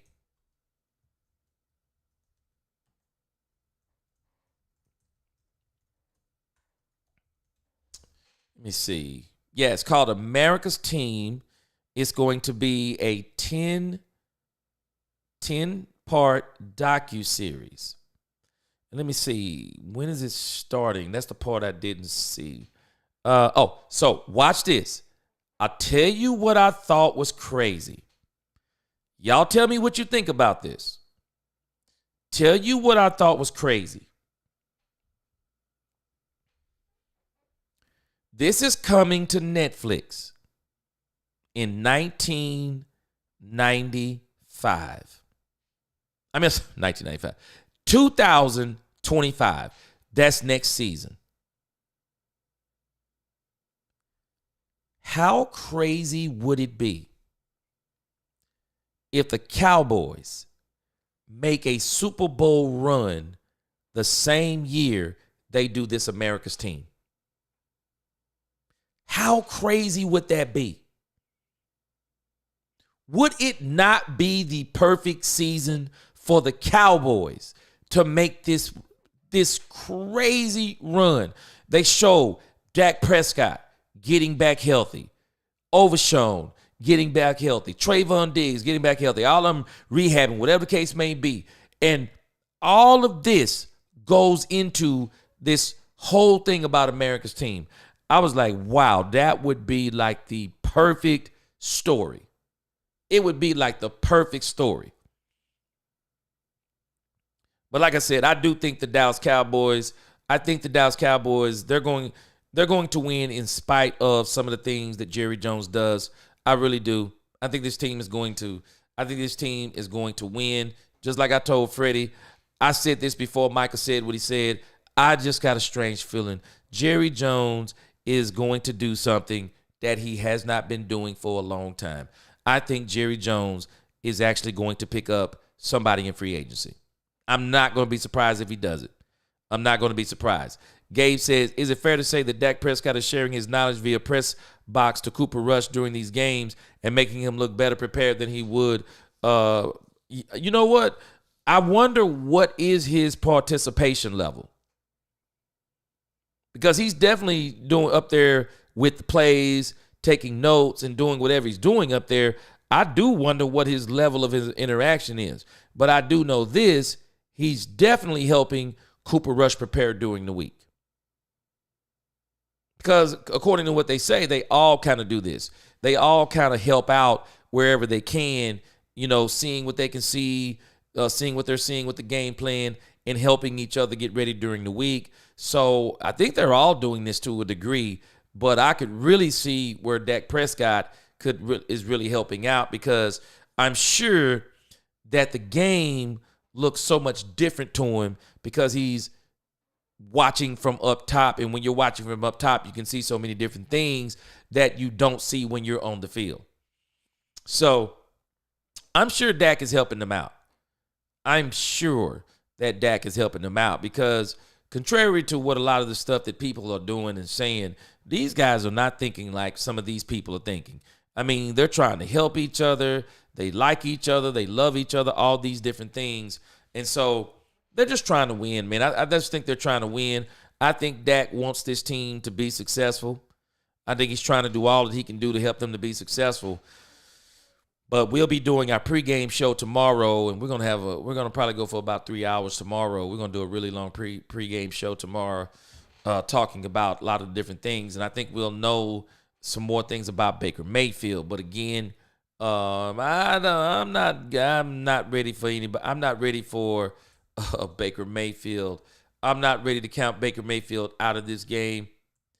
The injury thing, I understand it. But this dude here, he is a dog, and he is going to. I have a feeling he's going to be up for the task to play against the Dallas Cowboys. Yeah, they're talking about this injury that he has, and at the end of the day, at this time of the year, it's a battle of attrition. And I was actually saying early on for the Cowboys, I would rather them have all the injuries early, because if you get the injuries early, then you get to get healthy at the end. And if you can get healthy at the end, you can make a run. Problem is, we don't have a doggone quarterback.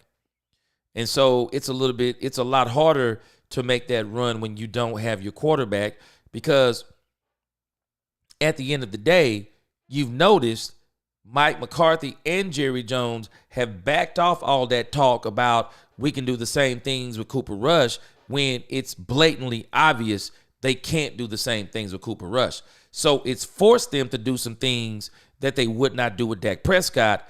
And this is why I'm really frustrated with Mike McCarthy, because I did the video the other day on Rico Dowdle, and Rico Dowdle said the same thing that I had already been saying. A lot of people try to give the Cowboys an out, saying, well, they couldn't run early because the line was bad. Hogwash.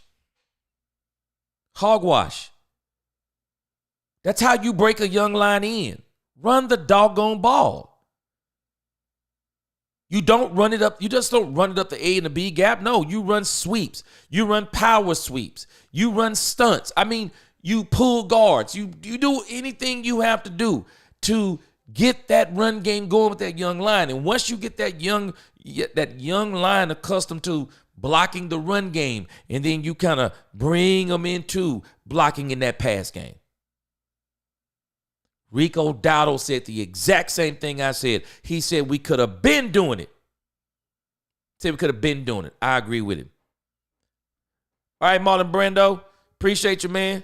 See you at the pregame show tomorrow night. Gabe said, how was Baker fared against the Cowboys? He did a number on us against the Cleveland Browns, I remember. Yeah, he did a number on us against the Cleveland when they played with the Cleveland Browns, and he beat us. I remember one. Yep, that's the one. Yeah. Baker, man, Baker's one of them dudes. He liked the big stage. Baker likes the big stage. He don't always succeed on it, but he loves it. Man, he loves the big stage. So, man, I'll tell you what, though. I am excited. I am so glad this game is a Sunday night game. Man, I am so excited for this game because the Cowboys, this is the kind of game you really get to gauge who you are. Because these other games, you've either been playing a bad offense and a bad defense, or you've been playing a good offense and a bad defense and a good offense. I mean, bad offense and a bad offense and a good defense.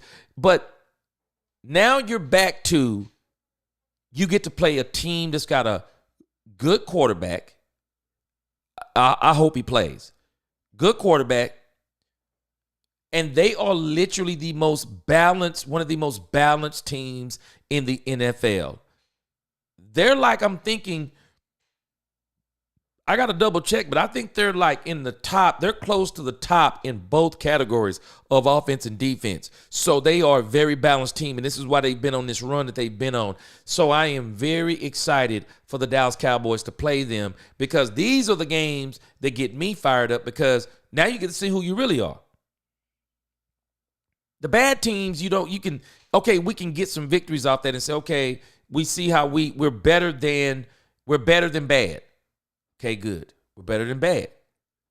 But then when you play a good team, you get to see, so now, are we better than bad, and are we actually good? Or, we got some good pieces.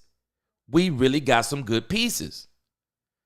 Because look how they're performing against a team like the Bucs. So I am so excited about this game coming up on Sunday night. I think it's going to be great. I really do. I think the game is going to be absolutely great.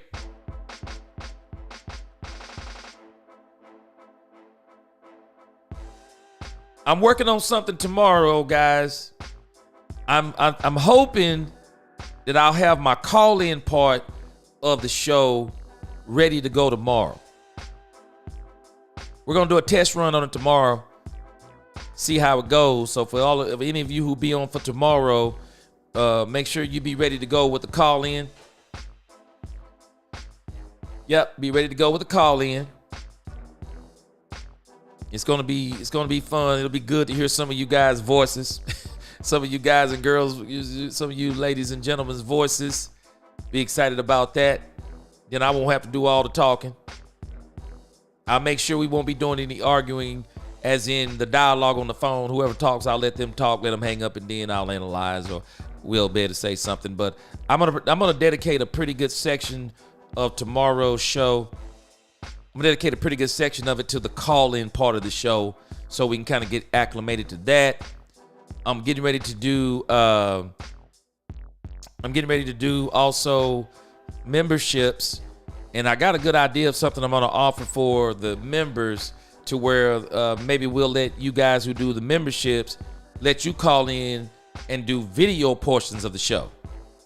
I think that'd be awesome. That'd be something that's kind of new. Appreciate you, Dallas Cowboys 65. Love you, brother or sister. Might be a brother or sister, either way. Yes, sir, Willie T. It's been fun, G, in the Cowboys Nation. What time tomorrow? 5:30. 5:30, if not 5, but it'll be no later than 5:30. Yeah, we're going to get it popping tomorrow. Appreciate you, Gabe. I think I'm going to keep doing the late show.